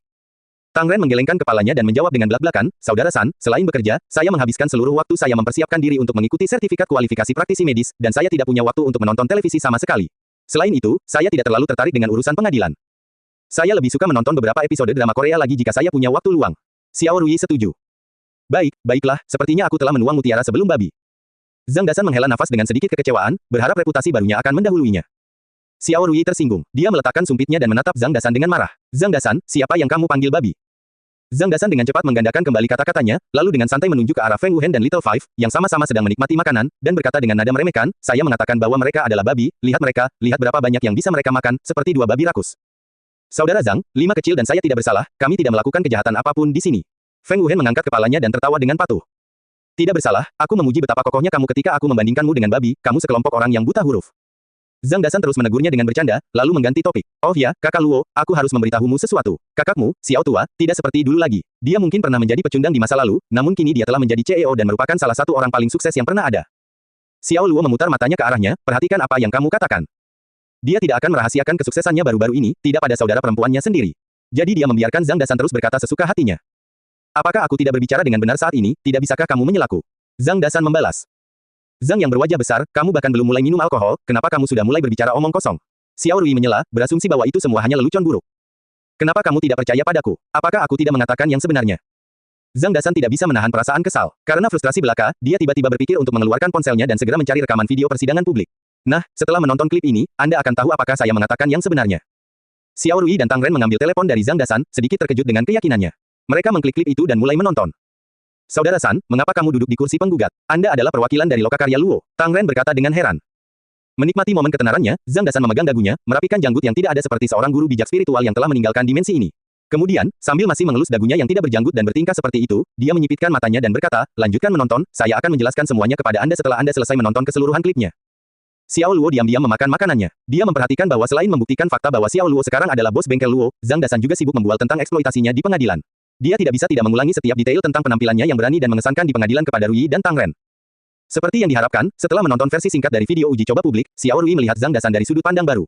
Zhang yang berwajah besar, Anda cukup cakap. Saya terkejut Anda bisa menjadi perwakilan lokakarya Luo dan membuat marah pengacara pihak lain hingga dia kehilangan akal dan langsung diusir oleh hakim ketua. Saya harus memberi Anda suka kali ini. Aku hanya harus berurusan dengan Fu Heiyu, mudah sekali, haha, kata Zhang Dasan sambil memberi isyarat dengan lambaian tangannya. Fu Heiyu, oh, maksudmu pria yang membuatmu sangat marah hingga dia mengutuk di pengadilan, apakah Fu Heiyu? Saya mendengar bahwa dia adalah pengacara terkemuka, setara dengan orang-orang seperti Ge Zongtian. Kata Tang Ren dengan ekspresi pura-pura terkejut. Namun sejujurnya, dia meragukan kebenaran klip video tersebut, dan berpikir bahwa mungkin saja suara dan video tersebut telah diedit. Di depan saudara San, Fu Heiyu bukanlah apa-apa. Tidak peduli batu giok apa yang mereka kirim, semuanya harus berlutut di tanah dan tunduk padaku, haha. Kesombongan Zhang Dasan benar-benar diredakan hari itu. Dia duduk dengan percaya diri, terlihat sombong, tanpa sadar menggoyangkan kakinya karena kegembiraan, sambil terus menikmati gertakan yang tak ada habisnya. Mengapa dia menyebut Fu Heiyu? Itu murni untuk menyombongkan diri tentang bagaimana dia menjatuhkan salah satu pengacara terkemuka di kota itu. Dan dia sangat senang pamer di depan Tang Ren dan Xiao Rui. Di tengah omelannya, suara tajam dan marah tiba-tiba terdengar di udara. Bestart, omong kosong apa yang kamu tumbuhkan di sana? Dia berbalik dan melihat bahwa suara itu milik seorang pemuda dengan ekspresi kemarahan yang sesuai dengan kata-katanya. Dia tampak seperti orang yang berbudaya, mengenakan setelan rapi dan jam tangan mahal. Wajahnya panjang dan dicukur bersih. Dia memiliki rambut berlapis dan bergelombang dengan pantulan lembut alami, membuatnya tampak agak berseni. Secara keseluruhan, dia memberikan kesan memiliki selera yang bagus. Namun, pada saat ini, raut wajah pria itu sama sekali tidak ada apa-apanya. Dia sangat marah. Matanya membara, dia tampak begitu galak hingga tampak seperti kuda jantan liar yang sedang marah. Kemarahannya ditujukan kepada Zhang Dasan. Oh tidak, Saudara San, itu adalah Fu Guiseng, seorang ahli bedah otak muda dari rumah sakit kami. Dia juga keponakan dari pengacara Fu Heiyu, kata Tang Ren. WTF, bagaimana kemungkinan bertemu dengannya? Wajah Zhang Dasan langsung berubah khawatir, lalu berkata dengan nada menuduh, Saudaraku, kenapa kamu tidak memberitahuku lebih awal, seandainya aku tahu keponakan Fu Heiyu ada di sini, aku tidak akan mengungkit topik ini. Tang Ren mencoba menjelaskan, merasa agak bersalah, aku baru saja akan memberitahumu, tapi, ayah. Dia benar-benar fokus pada persiapan ujian sertifikat kualifikasi praktisi medis saat ini dan tidak mengawasi urusan terkini. Dia hanya mengenal Fu Heiyu karena pria ini, Fu Guiseng. Dia baru saja bergabung dengan dunia kerja setelah lulus dari universitas dan masih menjadi pembantu rumah tangga, jadi dia pernah bekerja di bawah Fu Guiseng untuk sementara waktu, dan karena itu hanya mendengar tentang Fu Heiyu. Dia benar-benar berniat memberitahu Zhang Dasan sekarang, tapi dia tidak mendapat kesempatan untuk melakukannya. Bagaimana dia bisa tahu bahwa Fu Guiseng sedang duduk tidak jauh dari situ dan kebetulan mendengar Zhang Dasan membual? Melihat apa yang terjadi, Xiao Luo tidak bisa berkata-kata. Dia memutar matanya ke arah Zhang Dasan dan menegur, tidak bisakah kamu bersikap lebih rendah hati lain kali? Yah, aku bersikap cukup rendah hati dengan tidak naik panggung dengan mikrofon dan dengan lantang mengumumkan sejarah kejayaanku di pengadilan. Zhang Dasan membalas dengan cara yang khas. Saat ini, dokter muda, Fu Guiseng, dan sekelompok 7 atau 8 orang dari mejanya telah mengepung mereka, menatap Zhang Dasan dengan rasa permusuhan yang mendalam. Apa yang kamu katakan tadi, aku tantang kamu untuk mengulanginya sendiri. Fu Guiseng menggeram pada Zhang Dasan dengan nada mengancam, dengan tatapan yang bisa membunuh. Meskipun Tang Ren masih terlihat seperti anak muda, dia telah bergabung dengan dunia kerja selama lebih dari 1 tahun dan kurang lebih mengetahui cara hidup dunia. Ia segera berdiri dan menyapa dokter tersebut dengan senyuman minta maaf. Saudara Fu, jangan dimasukkan ke dalam hati. Dia telah minum dan hanya berbicara omong kosong. Ya, jangan pedulikan dia, Dokter Fu. Kepribadiannya begitu, selalu membual. Xiao Rui mengikuti suaminya, Tang Ren, berdiri meminta maaf, dan berbicara sambil tersenyum. Kemudian, dia melihat ke arah Zhang Dasan dan memberi isyarat agar dia meminta maaf. Meskipun Zhang Dasan galak, dia bukanlah orang yang tidak masuk akal. Pihak lain adalah keponakan Fu Heiyu, dan menempatkan dirinya pada posisi orang itu, jika dia memergoki seseorang sedang menjelek-jelekan pamannya, dia juga tidak akan bisa menerimanya. Selain itu, mereka berada di perayaan festival pertengahan musim gugur yang diadakan oleh rumah sakit Xiao Rui, dan menghindari masalah adalah hal yang benar. Dia menuang segelas minuman keras untuk dirinya sendiri dan memegangnya di tangannya saat dia berdiri. Berbalik menghadap Fu Guiseng, dia berkata, Saudaraku, ini salahku, aku tidak boleh melontarkan omong kosong. Pertimbangkan segelas minuman keras ini, permintaan maaf saya. Karena itu, dia memiringkan kepalanya ke belakang dan menghabiskan segelas minuman keras sekaligus. Fu Guiseng mengenali pria di depannya, sebagai orang yang mempermalukan pamannya di pengadilan pada hari yang menentukan itu. Orang brengsek yang secara pribadi telah merusak reputasi pamannya selamanya. Jika itu orang lain, dia mungkin akan membiarkannya begitu saja, tapi itu tidak lain adalah Zhang Dasan, bagaimana dia bisa membiarkan masalah itu berlalu. Dia berkata dengan dingin, bukankah satu gelas terlalu sedikit? Setelah dia mengatakan itu, sorot mata Feng Wuhen dan Little Five, yang telah makan sampai saat itu, berubah sedikit dingin. Xiao Luo berhenti sebentar, dan dia melirik ke arah dokter muda itu. Zhang Dasan sudah meminta maaf, jika pihak lain bermaksud memaksakan keberuntungannya, Xiao Luo tidak akan membiarkan dia melakukan apa yang diinginkannya. Tentu saja, dia tidak menunjukkannya dan terus memakan makanannya seolah-olah tidak terjadi apa-apa. Saudara Fu, biarkan saja, dia adalah temanku, jangan, kata Tang Ren. Tang Ren, ini tidak ada hubungannya denganmu, minggir. Bahkan sebelum Tang Ren menyelesaikan kata-katanya, Fu Guiseng mendorong Tang Ren ke samping dengan kasar. Tang Ren yang agak lemah, jatuh ke tanah. Fu Guiseng, seorang pria menggunakan lidahnya tetapi tidak menggunakan tinjunya, bagaimana kamu bisa meletakkan tanganmu pada Tang Ren? Xiao Rui mencela Fu Guiseng saat dia berjalan mendekat dan membantu suaminya, Tang Ren, berdiri. Fu Guiseng mengabaikannya dan menuangkan segelas minuman keras baru, memegangnya di depan Zhang Dasan dan menuntut dengan nada kurang ajar, minumlah. Hei, kamu pikir kamu adalah seseorang? Feng Wuhen melemparkan sumpitnya dan berdiri, menatap Fu Guiseng dengan marah. Zhang Dasan adalah dermawannya, dan dia mengandalkan bantuan Zhang Dasan pada hari-hari ketika dia pulih dari luka-lukanya. Dia tidak bisa hanya duduk dan melihat Zhang Dasan diintimidasi. Dia terlihat seperti seorang gangster, dan 7 atau 8 orang di sekitar Fu Guiseng sedikit terkejut ketika dia berdiri. Zhang Dasan mengangkat tangannya dan memberi isyarat agar Feng Wuhen duduk. Sambil tersenyum, dia memandang Fu Guiseng dan berkata, tentu, saya akan minum semua minuman keras di meja ini. Lagi pula itu milikku, dan cepat atau lambat itu akan masuk ke perutku. Dia tidak takut, tapi dia tidak ingin menimbulkan masalah dan merusak suasana menyenangkan yang kondusif bagi Xiao Luo dan Sun Yu untuk mengembangkan hubungan mereka. Tapi saat dia mengulurkan tangan untuk mengambil segelas minuman keras, Fu Guiseng, tanpa peringatan sama sekali, memercikkan alkohol langsung ke wajahnya. Aku memaafkanmu sekarang. Puas, Fu Guiseng tersenyum muram. Dia berbalik untuk kembali ke tempat duduknya.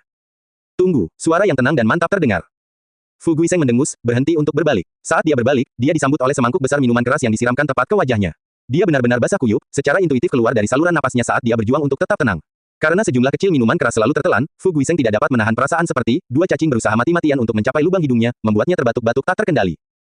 Saat dia pulih, dia memperhatikan baik-baik dan melihat bahwa bukan pria yang mengejek pamannya yang membuat dia basah kuyup, tetapi pria yang makan dengan tenang di samping Zhang Dasan. Seorang pria yang memiliki wajah mulus, alis tebal, fitur seperti patung, itu tidak lain adalah Xiao Luo. Xiao Luo menatapnya dengan tenang. Maaf, saya tidak sengaja menuangkan minuman keras. Saya pikir itu adalah tempat sampah yang saya buang. Tong sampah. Fu Guiseng mengamuk di dalam, dan satu sisi wajahnya bergerak-gerak secara diam-diam. Pria ini jelas-jelas menghinanya. Asteris brengsek, kamu, Guiseng, apa yang sedang kalian lakukan? Saat Fu Guiseng hendak membalik, seorang pria parubaya berjalan mendekat dengan segelas di tangannya. Rambutnya diminyaki dengan baik dan disisir ke belakang, hingga berkilau, dia memiliki perut yang besar dan wajah bulat, dagunya hampir tidak terlihat, tetapi segala sesuatu tentang dirinya memancarkan sifat seseorang dalam peran kepemimpinan. Melihat pria parubaya itu, Fu Guiseng segera mengembalikan ekspresi kejamnya menjadi senyuman tenang. Direktur He, tidak banyak, hanya saja, dia menatap sekilas ke meja Xiao Luo, dan berkata dengan cibiran yang tak terkendali, sepertinya beberapa orang yang tidak relevan telah memasuki perayaan rumah sakit kita. Bukankah lebih baik jika kita meminta mereka pergi? Tentu saja dia tidak menjelaskan apa yang sebenarnya terjadi. Ia tidak ingin mengungkapkan kepada publik apa yang menimpa pamannya, apalagi kepada atasannya di rumah sakit. Oh, orang yang tidak relevan. Pandangan pria parubaya itu tertuju pada Xiao Luo dan teman-temannya. Xiao Rui buru-buru pergi untuk membereskan semuanya. Direktur, mereka semua adalah temanku. Saya tahu bahwa kami tidak memiliki cukup orang untuk mengisi kursi perayaan malam ini, jadi saya mengundang mereka untuk ikut bersenang-senang. Ah, Rui, perayaannya hanya untuk pegawai rumah sakit saja, aku yakin kamu tahu itu. Pria parubaya itu berbicara dengan nada berwibawa. Xiao Rui terus menjelaskan, Direktur, dia adalah saudara laki-laki saya sejak lahir, mereka bukan. Pria parubaya itu melambaikan tangannya dan memotongnya. Kami tidak bisa memilikinya di sini meskipun dia adalah saudaramu. Itu melanggar aturan, dan Anda harus meminta mereka pergi. Saudari Luo, siapakah itu yang memamerkan otoritasnya? Zhang Dasan sedang mendidih. Fu Guiseng memercikkan bir ke sekujur tubuhnya karena pertengkaran. Kemarahannya tak kunjung reda meski Xiao Luo segera mengembalikan perbuatannya dan menyiram pelaku dengan minuman yang ada di tangannya. Zhang Dasan memiliki temperamen yang panas seperti Xiao Luo, dan sekali marah, dia bahkan berani menantang Kaisar Langit. Seorang pria parubaya berdiri dekat mengamati mereka, dan wajahnya tiba-tiba menjadi gelap. Xiao Rui, berdiri di samping Zhang Dasan, menarik napas, dan dengan tatapan dingin, berbisik, dia adalah kepala departemen kami, Zhang yang berwajah besar. Bisakah kamu tidak menghentikan omong kosongmu? Xiao Luo melirik Zhang Dasan, memberi isyarat agar dia tidak bertindak gegabah. Seluruh adegan itu ternyata memalukan bagi saudara perempuannya. Melihat Zhang Dasan kini telah menahan amarahnya, Xiao Rui tersenyum manis dan berkata kepada pria parubaya itu, Direktur, mohon cobalah untuk bersikap akomodatif. Dia sedang menjalankan keahlian gendernya, tipu muslihat kewanitaan. Pria parubaya itu sepertinya tidak menanggapi pesonanya, dan dengan wajah tegas, dia berkata dengan kaku, tidak, ini pesta rumah sakit. Jika semua orang membawa kerabat dan teman mereka seperti Anda, bukankah semuanya akan menjadi berantakan? Rui, kamu adalah anggota senior rumah sakit, kamu harus memimpin dan memberi contoh bagi yang lain. Aturan tetaplah aturan. Oh, Direktur, ini bukan masalah besar, tidak bisakah kamu menutup mata terhadap hal ini, tanya Xiao Rui. Jangan berkata apa-apa lagi, suruh mereka segera pergi, kata pria parubaya itu dengan tegas. Fu Guiseng, berdiri di sampingnya, menimpali, Direktur dia benar. Ini adalah pesta pertengahan musim gugur rumah sakit kami. Kucing atau anjing liar tidak boleh masuk dengan bebas. Sial, apakah kamu ingin mati? Mendengar ini, Feng Wuhen meledak dan mencengkeram kerah Fu Guiseng, mengangkat kedua kakinya dari tanah. Tindakannya yang mengejutkan membuat takut pria parubaya dan semua orang di sekitar mereka. Kamu, apa yang kamu inginkan? Lepaskan aku. Fu Guiseng menangis panik. Dia bisa merasakan kekuatan di tangan besar Feng Wuhen, melingkari kerahnya seperti tang baja. Dia berusaha keras untuk melepaskan diri tetapi tidak mampu. Apa yang akan kamu lakukan jika aku tidak melepaskannya? Apakah kamu ingin aku mengajarimu cara berbicara seperti manusia? Feng Wuhen menggeram, mengencangkan cengkeramannya pada kerah baju, dan mengangkat pria malang itu lebih tinggi lagi. Kamu, Fu Guiseng marah, tetapi pada saat yang sama, diliputi rasa takut yang luar biasa. Dia tidak berani membuat keributan terlalu banyak, tidak ketika berhadapan dengan preman yang galak dan kuat seperti Feng Wuhen. Xiao Rui, lihat orang-orang yang kamu undang. Mereka tidak sopan, dan Anda dapat melihat bahwa mereka sedang merencanakan sesuatu yang tidak baik. Keamanan. Pria parubaya itu berkata dengan nada menghina, meminta keamanan untuk mengusir Xiao Luo dan teman-temannya. Dia mengungkapkan kekecewaannya pada Xiao Rui dengan sangat jelas. Direktur, tolong jangan panggil keamanan. Ayah, semua ini hanya, kata Xiao Rui sambil menghentakkan kakinya dengan cemas. Saudari Rui, ada apa? Semua orang menoleh ke arah suara itu. Di sana berdiri Sun Yu. Dia berada di dekatnya ketika dia mendengar keributan itu dan segera datang. Dia baru saja selesai merias wajah dan kostumnya di belakang panggung. Yang menemaninya adalah wanita lain yang juga mengenakan kostum serupa. Mereka akan tampil di panggung yang sama malam itu. Lepaskan dia. Zhang Dasan buru-buru memanggil Feng Wuhen untuk melepaskan Fu Guiseng. Sebagai kolega dan bagian dari kelompok Xiao Luo, setiap kata dan tindakan akan diperhatikan oleh semua orang yang hadir. Dia tidak bisa membiarkan citra Xiao Luo menderita di hadapan Sun Yu. Feng Wuhen mengangguk dan melakukan apa yang diperintahkan, lalu kembali ke tempat duduknya. Sebelum duduk, dia menatap Fu Guiseng dengan tatapan gelap dan mengancam. Artinya, jika dia berani menghina mereka lagi, dia akan membunuhnya. Little Sun, kamu tampil di program pertama. Apa yang kamu lakukan di sini dan tidak mempersiapkan diri di belakang panggung? Pria parubaya itu bertanya dengan rasa ingin tahu. Fu Guiseng memperbaiki kerah bajunya dan mencoba tersenyum menawan, Yu, kamu tampak hebat dengan kostum itu. Sun Yu mengabaikan Fu Guiseng dan berjalan melewatinya. Dia memandang Xiao Luo, lalu berkata kepada pria parubaya itu, Direktur He, mereka semua adalah temanku dan teman Sister Rui. Saya tahu mengundang mereka melanggar aturan, tapi saya berharap Direktur He dapat membantu dengan mengakomodasi mereka kali ini. Mendengar ini, ekspresi pria parubaya dan Fu Guiseng berubah drastis. Tidak menunggu jawaban pria parubaya itu, Fu Guiseng tertawa, haha, Yu, kamu seharusnya mengatakannya sebelumnya bahwa mereka adalah temanmu dan Rui. Kami mengira mereka hanyalah sekelompok gangster di sini untuk mendapatkan makanan dan minuman gratis. Dia tersenyum pada pria parubaya itu sebelum melanjutkan, Direktur He, ini hanya kesalahpahaman, Karena mereka adalah teman Yu, apa salahnya membiarkan mereka makan di sini, kan? Pria parubaya itu menggoyangkan jarinya ke arah Fu Guiseng tanpa mengucapkan sepatah kata pun, dan berpikir dalam hati, orang yang memintaku untuk mengusir mereka adalah kamu, sekarang yang memintaku untuk membiarkan mereka masuk juga adalah kamu. Apakah Anda punya pendapat sama sekali? Hah, kamu benar-benar. Setelah terbatuk beberapa kali, dia sekali lagi mengambil martabat seorang direktur, dan berkata dengan nada ramah, karena Guiseng berkata begitu, maka tinggallah. Rui, matahari kecil, mereka adalah temanmu, jadi atas nama rumah sakit, sambutlah mereka dengan baik. Terima kasih, Direktur. Xiao Rui menyipitkan matanya dan tersenyum, membungkuk untuk mengucapkan terima kasih. Pria parubaya itu menepuk bahu Sun Yu, berbalik dan pergi. Namun, Fu Guiseng tidak pergi. Dia terus melirik Sun Yu, mengamati seluruh tubuhnya dengan senyum menyeramkan di wajahnya.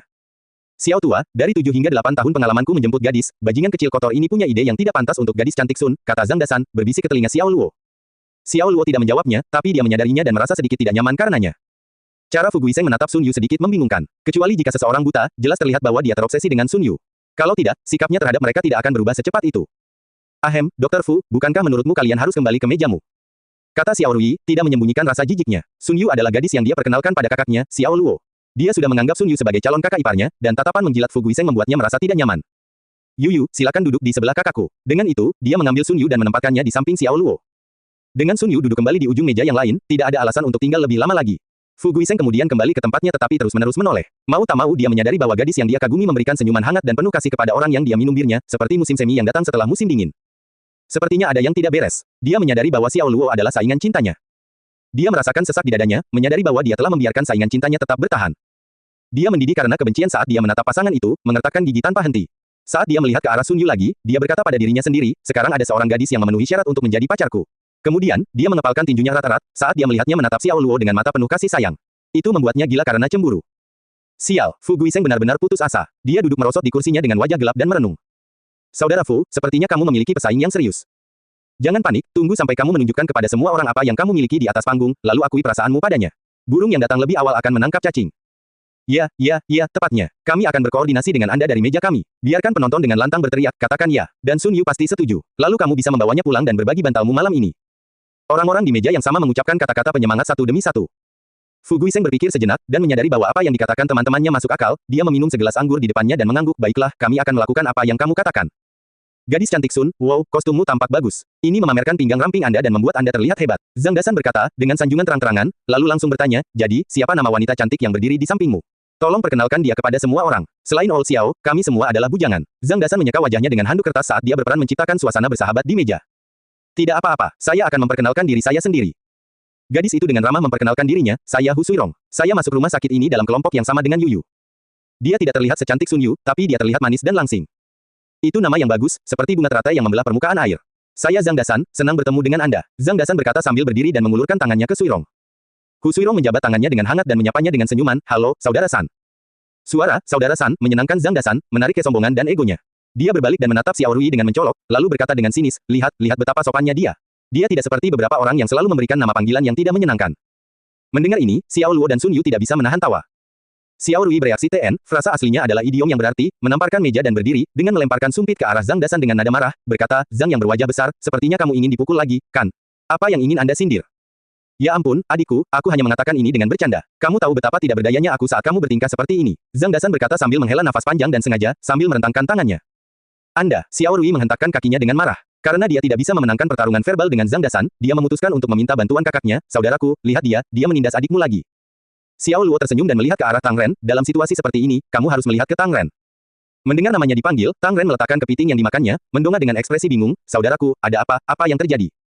Semua orang di meja itu tertawa ketika mereka melihat ekspresi bingung di wajahnya. Xiao Rui cemberut, menghela nafas, dengar, aku tidak bisa mengandalkan dia sama sekali. Setelah itu, dia memelototi Tang Ren dan menyesali bagaimana dia tidak memenuhi harapannya. Lanjutkan makan kepitingmu dan jangan bicara jika tidak perlu. Oh, baiklah, istriku. Tang Ren menjawab, tanpa membantah, dia membenamkan kepalanya ke dalam kepitingnya sekali lagi. Set, Rui mencibir. Sun Yu merasa geli melihat reaksi Tang Ren dan tertawa kecil. Ketika Xiao Luo menoleh padanya, dia menambahkan, kakak Tang sangat manis. Xiao Luo melirik ke arah Tang Ren, mengangguk setuju, dan berkata, ya, benar, tapi hanya sedikit. Saat dia berbicara, dia memperhatikan bahwa Sun Yu sedang menatapnya dengan matanya yang besar dan cerah, tapi dia tidak tahu kenapa. Saudara Xiao Luo, ada sesuatu di wajahmu. Jangan bergerak, aku akan membantumu melepaskannya, kata Sun Yu, perlahan mendekatinya dan mengangkat tangannya ke arah wajahnya. Xiao Luo diam saja. Saat dia mengulurkan tangan, dia mendeteksi aroma samar di pergelangan tangan Sun Yu. Dia diam-diam menatap Sun Yu. Dia tampak sangat fokus, dan napasnya berbau seperti bunga. Saat itu, dia merasa santai. Tiba-tiba ada ketenangan di meja. Semua orang memperhatikan Xiao Luo dan Sun Yu dengan senyuman di wajah mereka seolah-olah mereka sedang menonton adegan intim dalam film romantis dengan antisipasi. Helai rambut, Xiao Luo bertanya, mengamati benda yang terjepit di antara jari Sun Yu. Ya, sepertinya milik perempuan, kata Sun Yu sambil terkikik. Rambut pendek seperti itu pasti bukan milik seorang wanita. Kamu salah, kakak ipar, kata Xiao Wu membela Xiao Luo.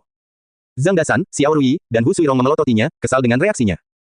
Meneguk, Xiao Wu menelan ludah. Dia dengan gugup memandang Feng Wuhen, saudara Feng, apakah saya mengatakan sesuatu yang salah? Feng Wuhen menamparkan bagian belakang kepalanya dan menegurnya, sialan, tentu saja, kamu salah. Kakak Xiao dan kakak ipar sedang membicarakan cinta, kenapa kamu menyela? Anda tidak hanya mengambil dialog saya, tetapi Anda juga mengambil dialog saudara Xiao.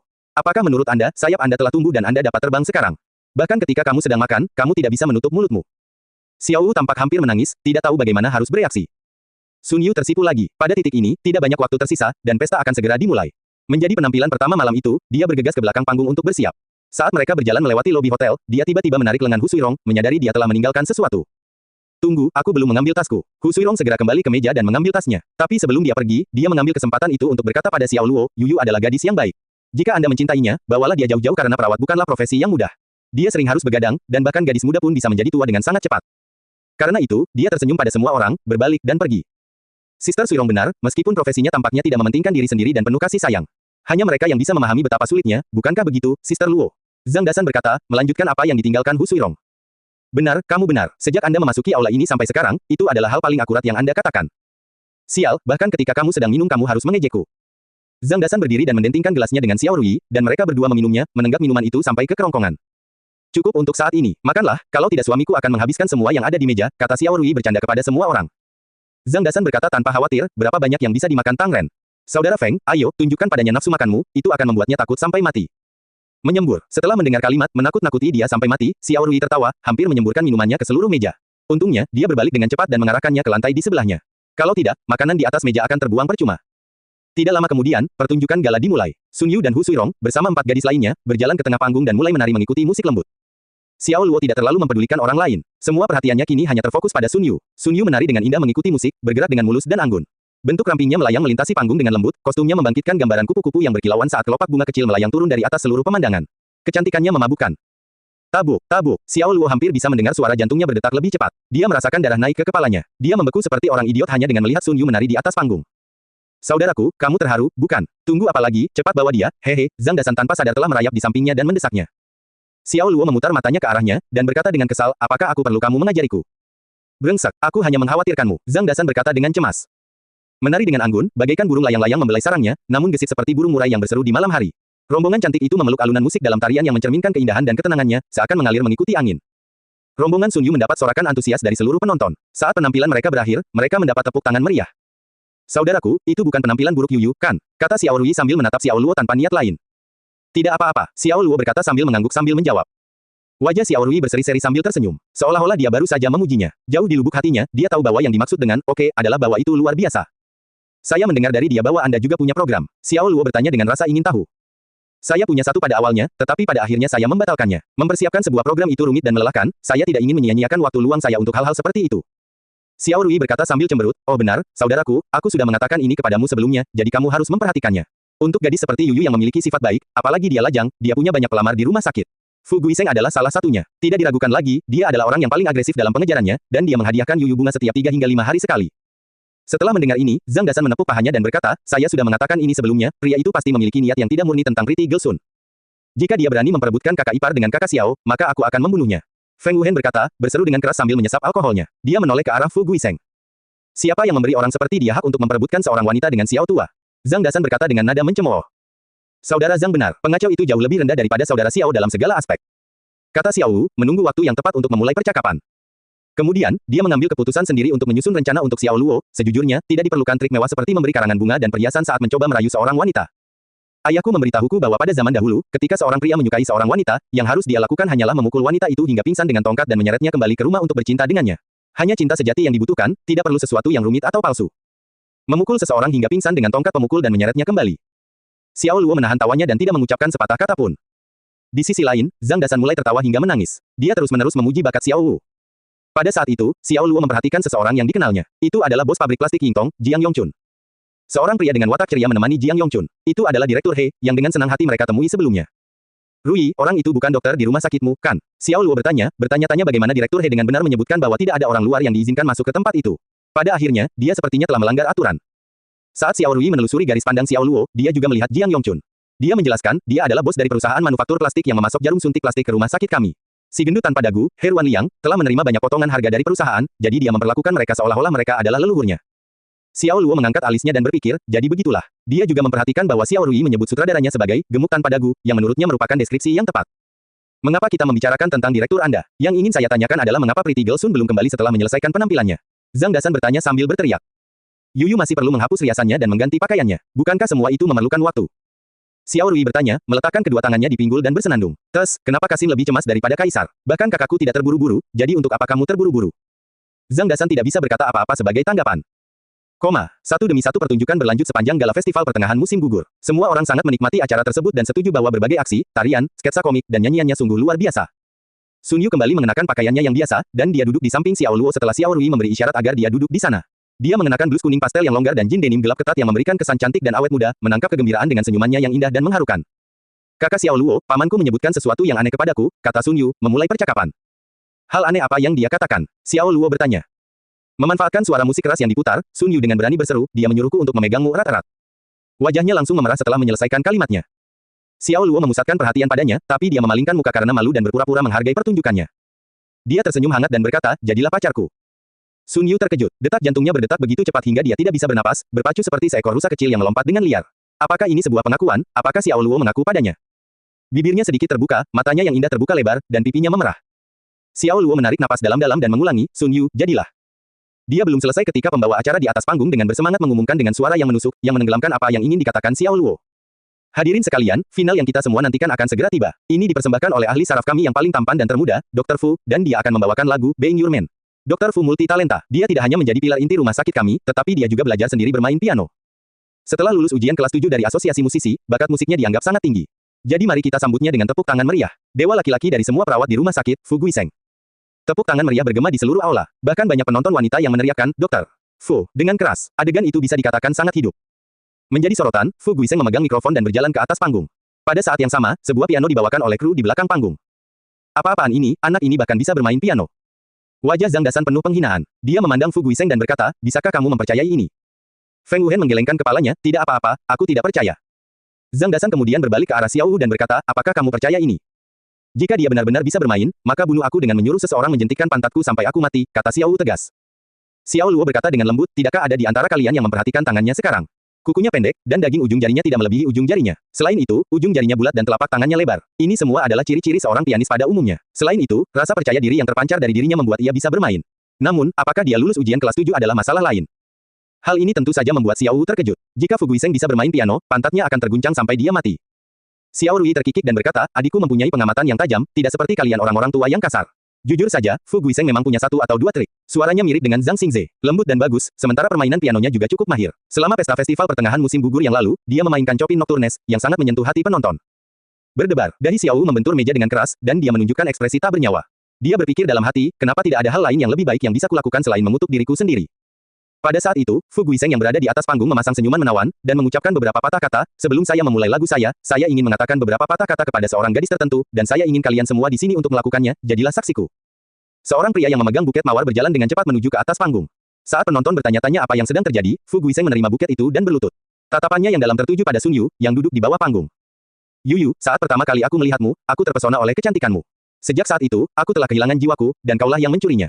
Aku sangat ingin bertemu denganmu setiap hari, dan aku memimpikannya kita berjalan bersama bergandengan tangan menuju matahari terbenam. Aku mencintaimu selamanya, bahkan sampai mati. Pengakuan yang penuh emosi ini diperkuat melalui mikrofon dan bergema di seluruh venue. Penonton langsung bereaksi, ternyata itu adalah pengakuan cinta. Banyak yang bertepuk tangan kegirangan saat melihat adegan itu, bahkan ada di antara gadis-gadis yang berteriak liar tanpa henti. Mereka berharap menjadi sasaran kasih sayang Fu Guiseng. Suasana di tempat tersebut menjadi sangat bersemangat. Menyerang saat setrika masih panas, Fu Guiseng tersenyum puas atas jawabannya, dan melanjutkan, Yuyu, aku menyukaimu.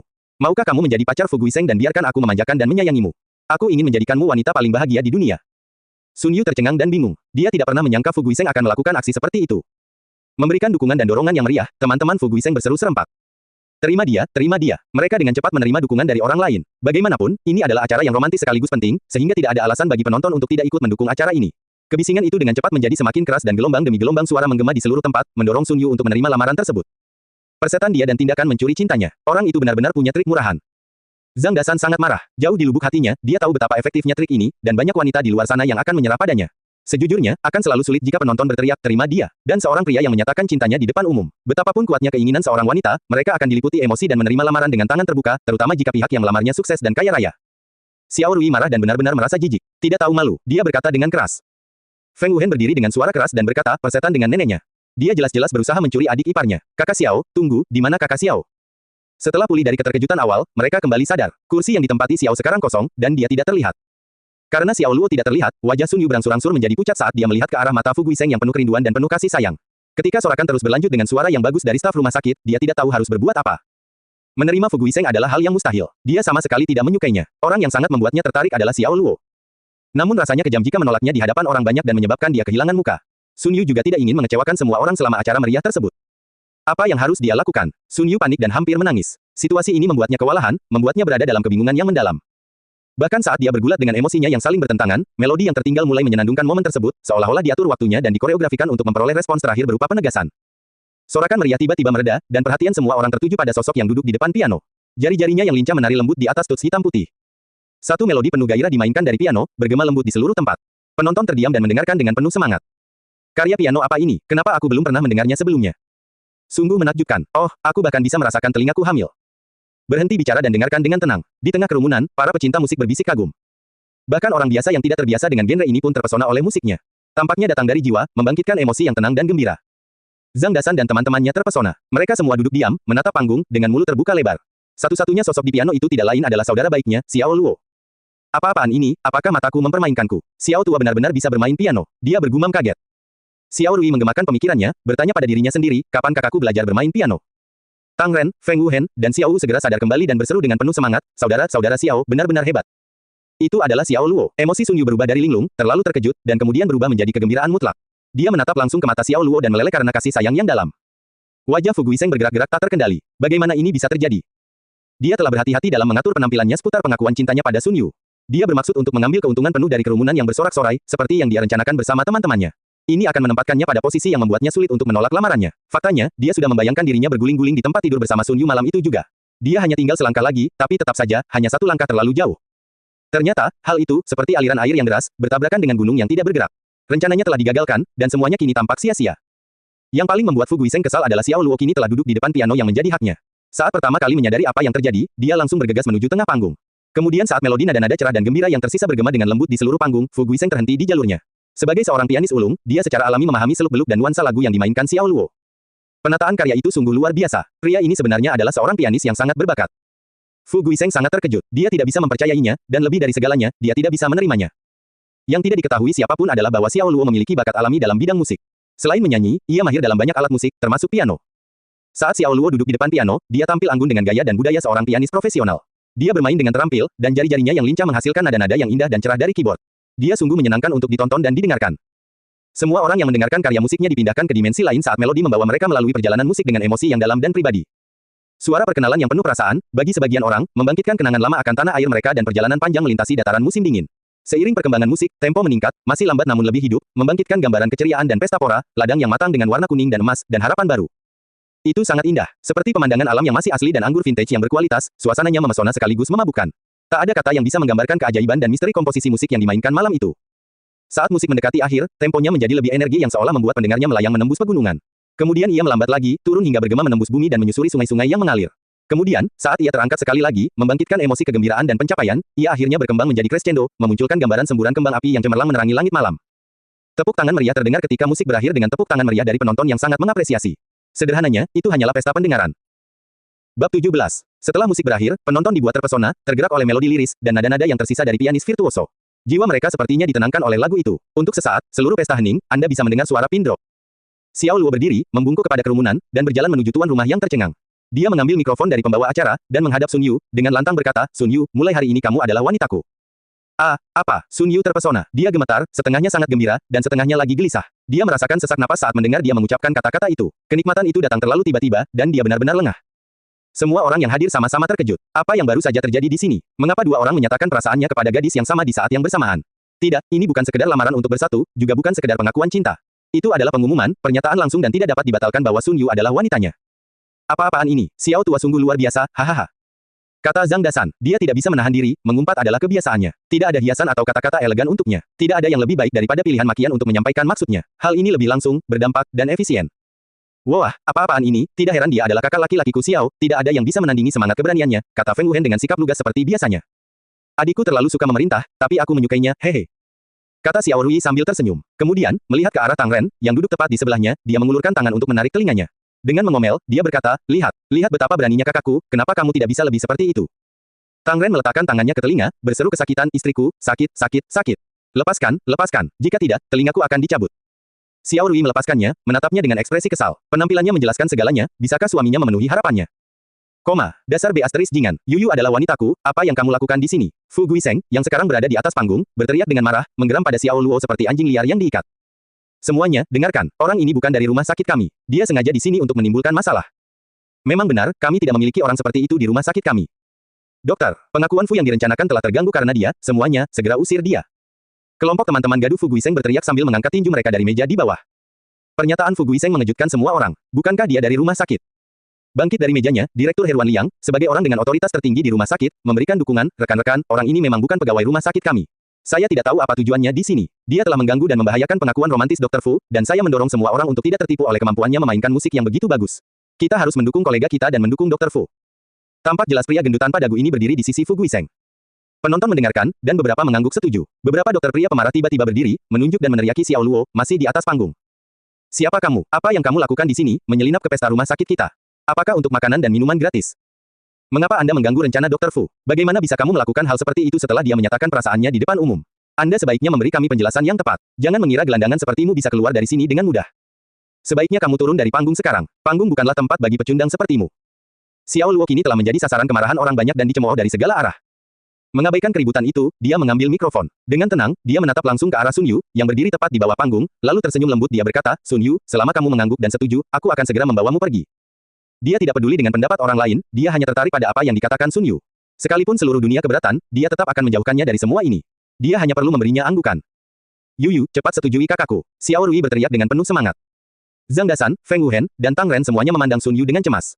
Mereka mengantisipasi bahwa dia akan segera mengangguk dan setuju dengan Xiao Luo. Sun Yu merasa dia adalah gadis paling bahagia di dunia. Ketika dia pertama kali bertemu Xiao Luo, dia adalah pria yang tidak banyak bicara, tipe pendiam yang kuat. Wajah tampannya meninggalkan kesan yang tak terhapuskan di hatinya. Belakangan, ketika mereka berdua sedang makan ubi panggang dan membicarakan masa kecil mereka, dia menyadari bahwa dia secara tidak sadar telah jatuh cinta pada pria ini. Setiap kali dia memikirkan momen-momen yang dia alami bersamanya, dia akan tersenyum pada dirinya sendiri, dan terkadang, tertawa sambil melamun. Dia sering memimpikannya, meringkuk dalam pelukannya, dan bahkan memegang tangannya saat mereka memasuki aula pernikahan bersama.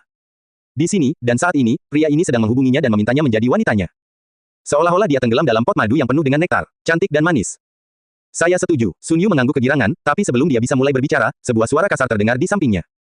Matahari kecil, apakah kamu sudah memikirkannya dengan jelas? Apakah kamu pikir kamu bisa mengandalkan pria ini selama sisa hidupmu? Pernyataan itu merupakan peringatan terang-terangan, menuntut agar dia berhati-hati. Sun Yu terkejut. Berbalik, dia disambut oleh wajah tegas. Itu adalah Direktur Heruan Liang. Direktur dia, saya. Sun Yu menjadi ragu-ragu. Kata-kata Heruan Liang sepertinya telah menggugahnya dari fantasi kecilnya. Wajahnya sekarang menunjukkan tanda-tanda keraguan dan kebingungan. Saat itu, Jiang Yongchen naik ke atas panggung. Tanpa mengucapkan sepatah kata pun, dia berjalan ke arah Fu Guiseng, meraih mikrofonnya, tersenyum, dan berkata, jangan menghina siapapun tanpa pandang bulu. Cinta adalah permainan yang adil untuk semua orang. Apakah ini berarti hanya karena Dr. Fu telah mengaku pada Sun Yu, maka orang lain tidak diperbolehkan melakukannya? Hal ini tidak masuk akal. Itu harus bergantung pada gadis yang dirayu dan bagaimana dia memutuskan siapa yang ingin dia ikuti. Kami tidak punya wewenang untuk campur tangan dalam hal ini. Itu hak dan kebebasannya untuk memilih.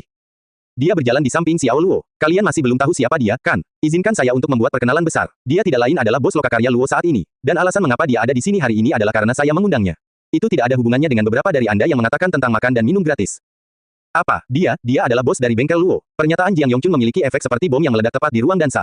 Mereka ternganga saat mereka menatap tak percaya pada sosok Xiao Luo yang tinggi dan lincah di atas panggung. Jika ada orang yang memberi nama pada perusahaan paling terkenal di Jiangcheng, tidak diragukan lagi itu adalah bengkel Luo. Meski berada di bawah bayang-bayang Wei Lei sejak didirikan, bengkel Luo tiba-tiba bangkit dan mengalahkan pesaing utamanya, semuanya dalam waktu singkat. Dikabarkan bahwa bos Wei Lei, Fang Changlei, kini sedang diselidiki karena perilaku bisnis yang tidak adil. Selain itu, dia juga didakwa melakukan transaksi bisnis mencurigakan lainnya. Beberapa hotel atas namanya kedapatan melakukan bisnis tidak senonoh. Dia sekarang berada di balik jeruji besi dan sedang menunggu persidangan. Dia mungkin tidak bisa menghindari hukuman beberapa tahun penjara.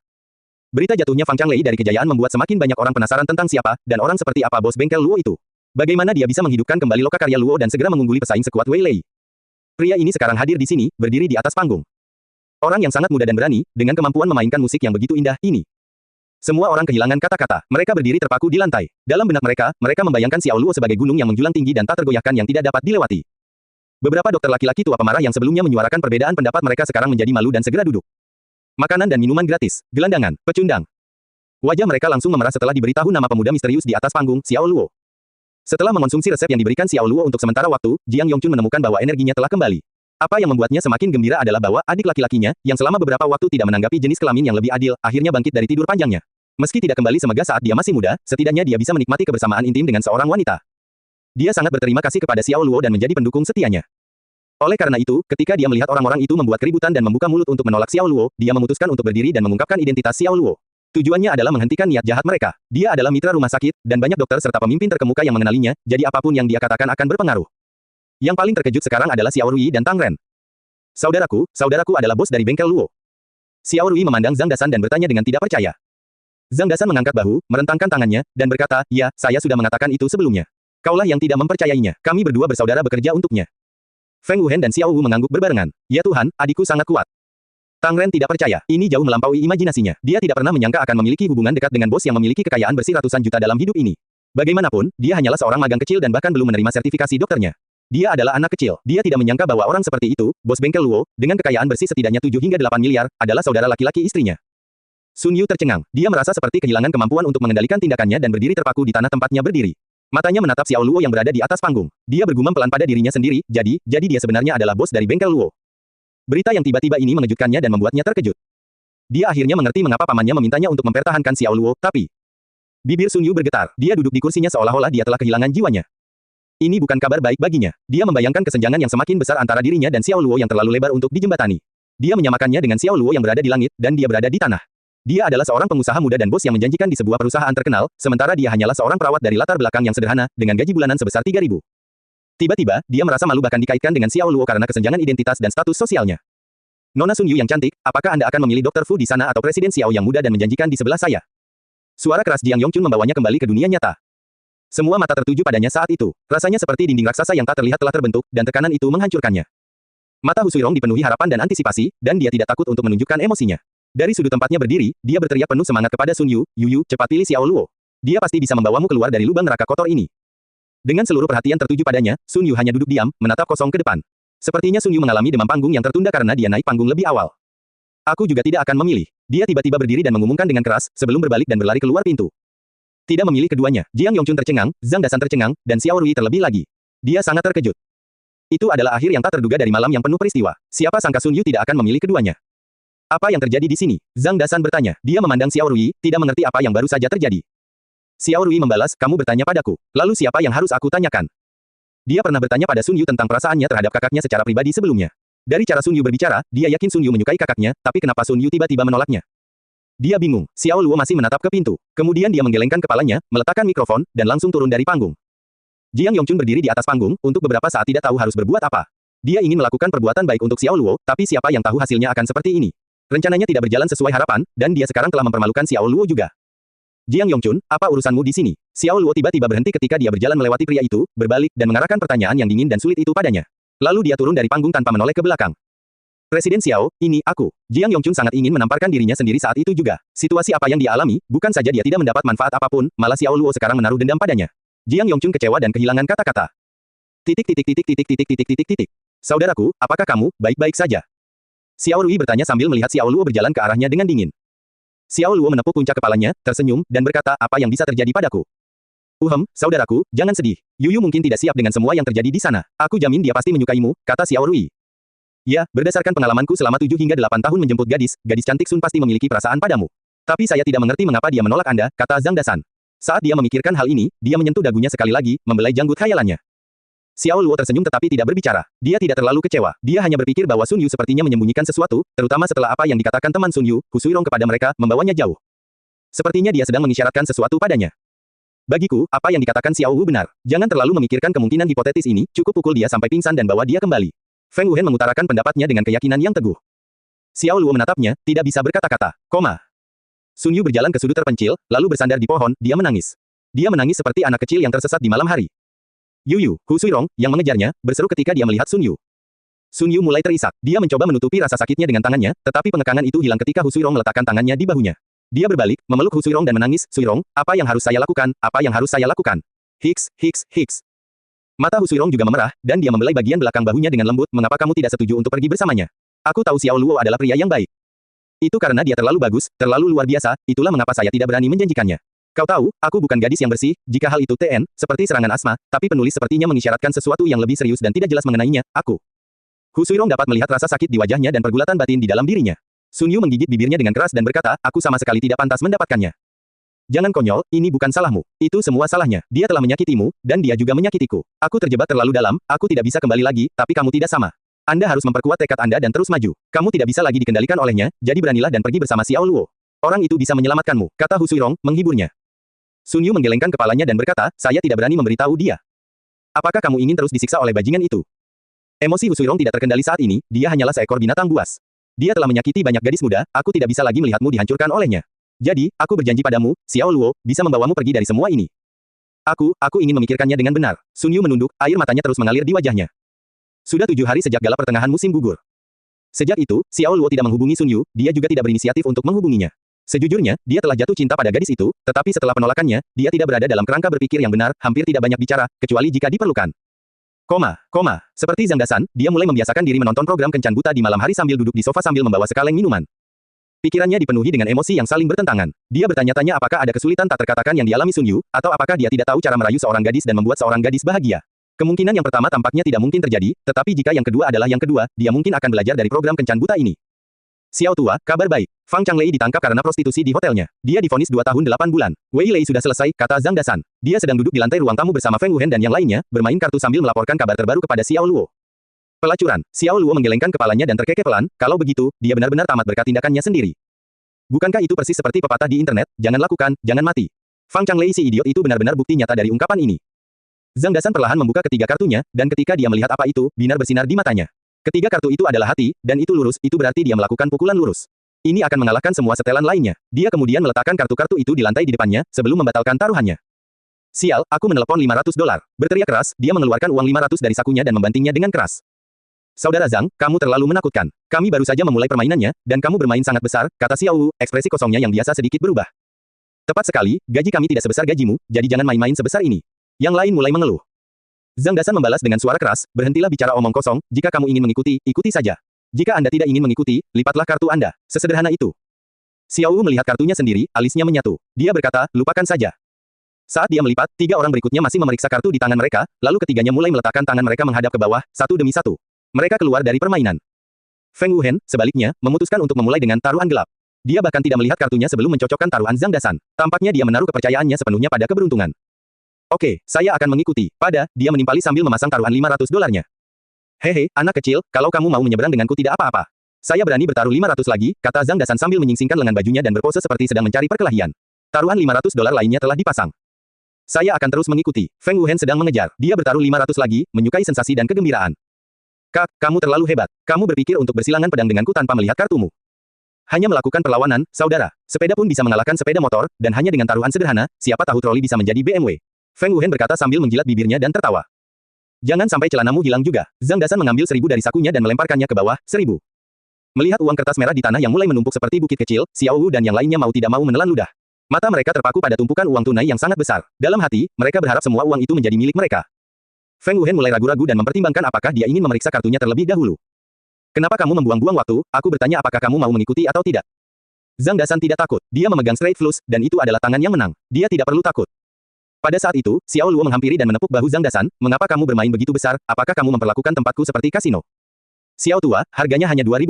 Ini bukan seperti telur besar, ini hanya taruhan kecil. Saya hanya ingin membuat taruhan kecil, Anda tahu. Jika Anda tidak sedang bermain, jangan bicara. Zhang Dasan berkata tiba-tiba, lalu dia mendorong Xiao Luo menjauh. Xiao Luo tersenyum, dan saat dia berjalan pergi, dia mendekati kartu Zhang Dasan. Dengan gerakan sulap, dia menukar kartu Zhang Dasan tanpa disadari. Gerakannya bersih dan tepat. Setelah melakukan perbuatannya, ia kemudian segera pergi sambil memegang minumannya seolah-olah tidak terjadi apa-apa. Feng Wuhen harus membuat keputusan besar, dan dia menyatakan dengan berani, baiklah, sial, aku akan mengambil risiko. 1000, saya ingin melihat kartu siapa yang lebih besar. Dia membalik 3 kartunya sendiri, sial, sepasang bertiga dan kalama sebagai kartu tambahan. Dia mengerutkan kening, tampak persis seperti emoji. Hahaha, anak kecil, itulah yang kamu dapat karena melewatiku. Sini, biar kutunjukkan padamu apa kelebihan kakakmu. Zhang Dasan tertawa tanpa henti. Dia mengambil kartunya dari lantai dan membantingnya ke bawah dengan lemparan yang kuat. 7, 8, 9 itu adalah aliran lurus. Ini lebih besar dari yang kamu bayangkan. Mendengar Zhang Dasan menyatakan tangannya, Feng Wuhen dan Xiao Wu bersandar, merasa tertekan saat sensasi pengejaran tiba-tiba meninggalkan mereka. Kemudian sambil melirik kartu yang terbuka, mereka tertawa terbahak-bahak. Saudara Zhang, apa yang kamu miliki bahkan bukan hasil yang lurus. Ini 689. Wah, warnanya pun berbeda. Kartu tinggimu hanya 9. Zhang Dasan, masih dalam pose kemenangannya, menoleh ke arah mereka dengan heran. Lalu, dia melihat ke bawah. Apa, kartunya sebenarnya 689. Kartu 8 dan 9 sama-sama berbentuk hati, sedangkan 6 kartu adalah klub. Dia tergagap, ini, apa yang terjadi, di mana ketujuh hatiku? Feng Wuhen, mengabaikannya sepenuhnya, meraih uang itu dan mengambilnya dengan gembira dari lantai. Hehe, saudara Zhang, maafkan aku, tapi semua uang ini adalah milikku. Xiao Wu benar-benar patah hati, jika aku tahu sebelumnya, dia menipu kita. Saya tidak akan melipat kartu saya, sial, menyerah seperti ini, aku benar-benar ingin makan apa-apa. Persetan dengan adikmu, aku benar-benar mendapatkan straight flush 789. Saya tidak mungkin salah, kalian sebaiknya cepat, pergi ke toilet dan makan kotoranmu. Aku baru saja buang air besar, dan masih panas. Selain ketidakpuasan karena kalah seperti itu, ada hal lain yang membuatnya kesal, dan dia benar-benar bingung bagaimana menjelaskannya. Pada akhirnya, dia hanya bisa memikirkan satu kemungkinan. Karena ketakutan, dia berlari ke tempat Xiao Luo duduk dan berkata dengan ketakutan, ada hantu di sini, Xiao tua. Rumah kontrakanmu pasti ada hantunya. Itu bahkan mengubah kartuku. Ayo berangkat besok, kamu punya uang sekarang, jadi kamu tidak perlu lagi memaksakan diri di sini. Melihat wajahnya yang pucat dan ketakutan, Xiao Luo tidak bisa menahan tawa. Paviliun Chongshan. Chu Yunxiong sedang berjalan di samping Ge Zongtian di jalan utama tempat kantor perusahaan mereka berada. Mereka menghirup udara malam sambil mendiskusikan semua yang terjadi baru-baru ini.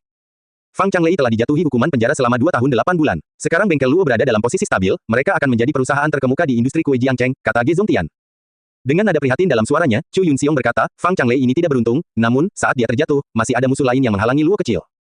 Bos Chu, apakah kamu berbicara tentang geng naga? Ge Zongtian bertanya, menebak-nebak temannya.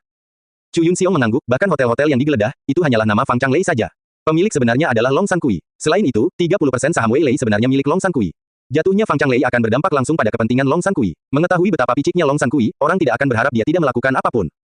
Ge Zongtian menghela napas dalam-dalam, ya, meskipun itu tidak ada hubungannya dengan minatnya, dia tidak akan membiarkan Xiao Luo pergi karena Fang Changlei telah membantunya keluar dari kesulitan di tahun-tahun awalnya.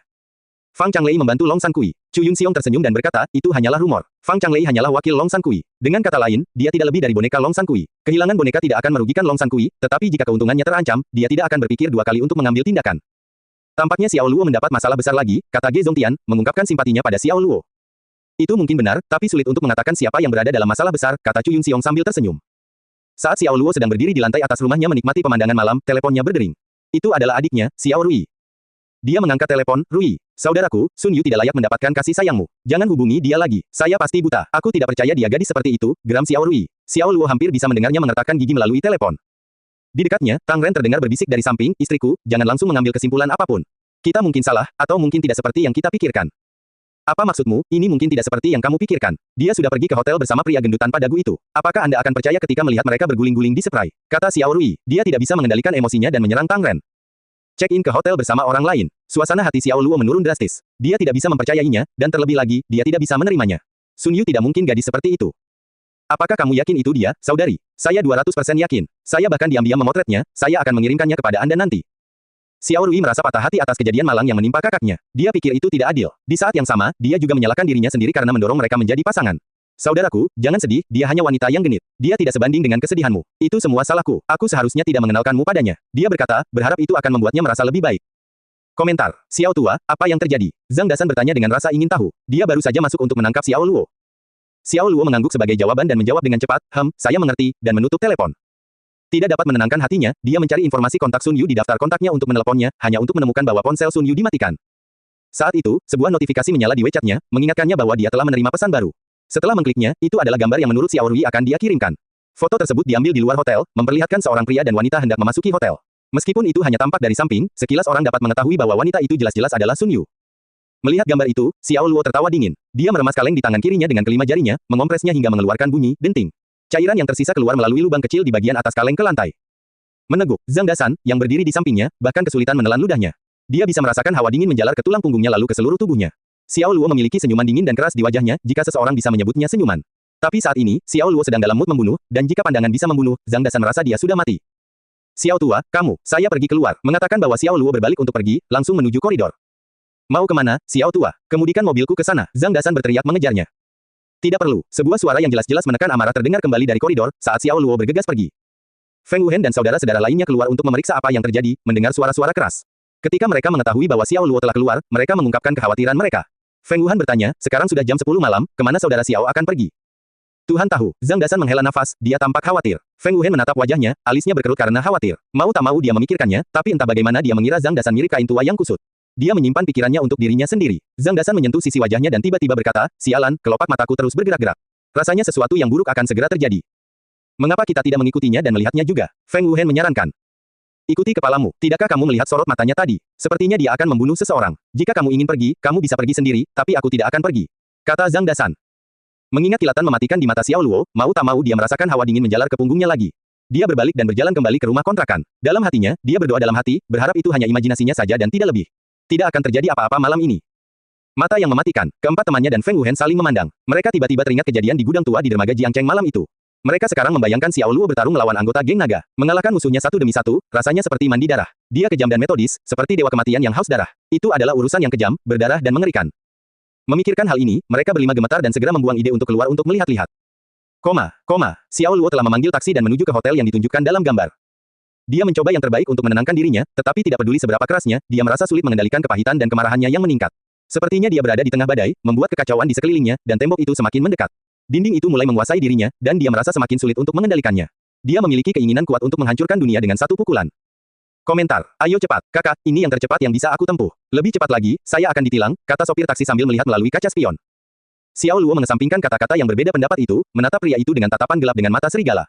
Dengan suara mengancam, dia berteriak, saya ingin kamu mengemudi lebih cepat. Suaranya yang marah dan memerintah membuat sopir taksi sulit untuk tidak patuh. Sopir taksi itu ketakutan dan segera meningkatkan kecepatannya. Pria itu membeku ketakutan, dan mau tak mau dia bertanya-tanya apakah dia sedang membawa penjahat berbahaya.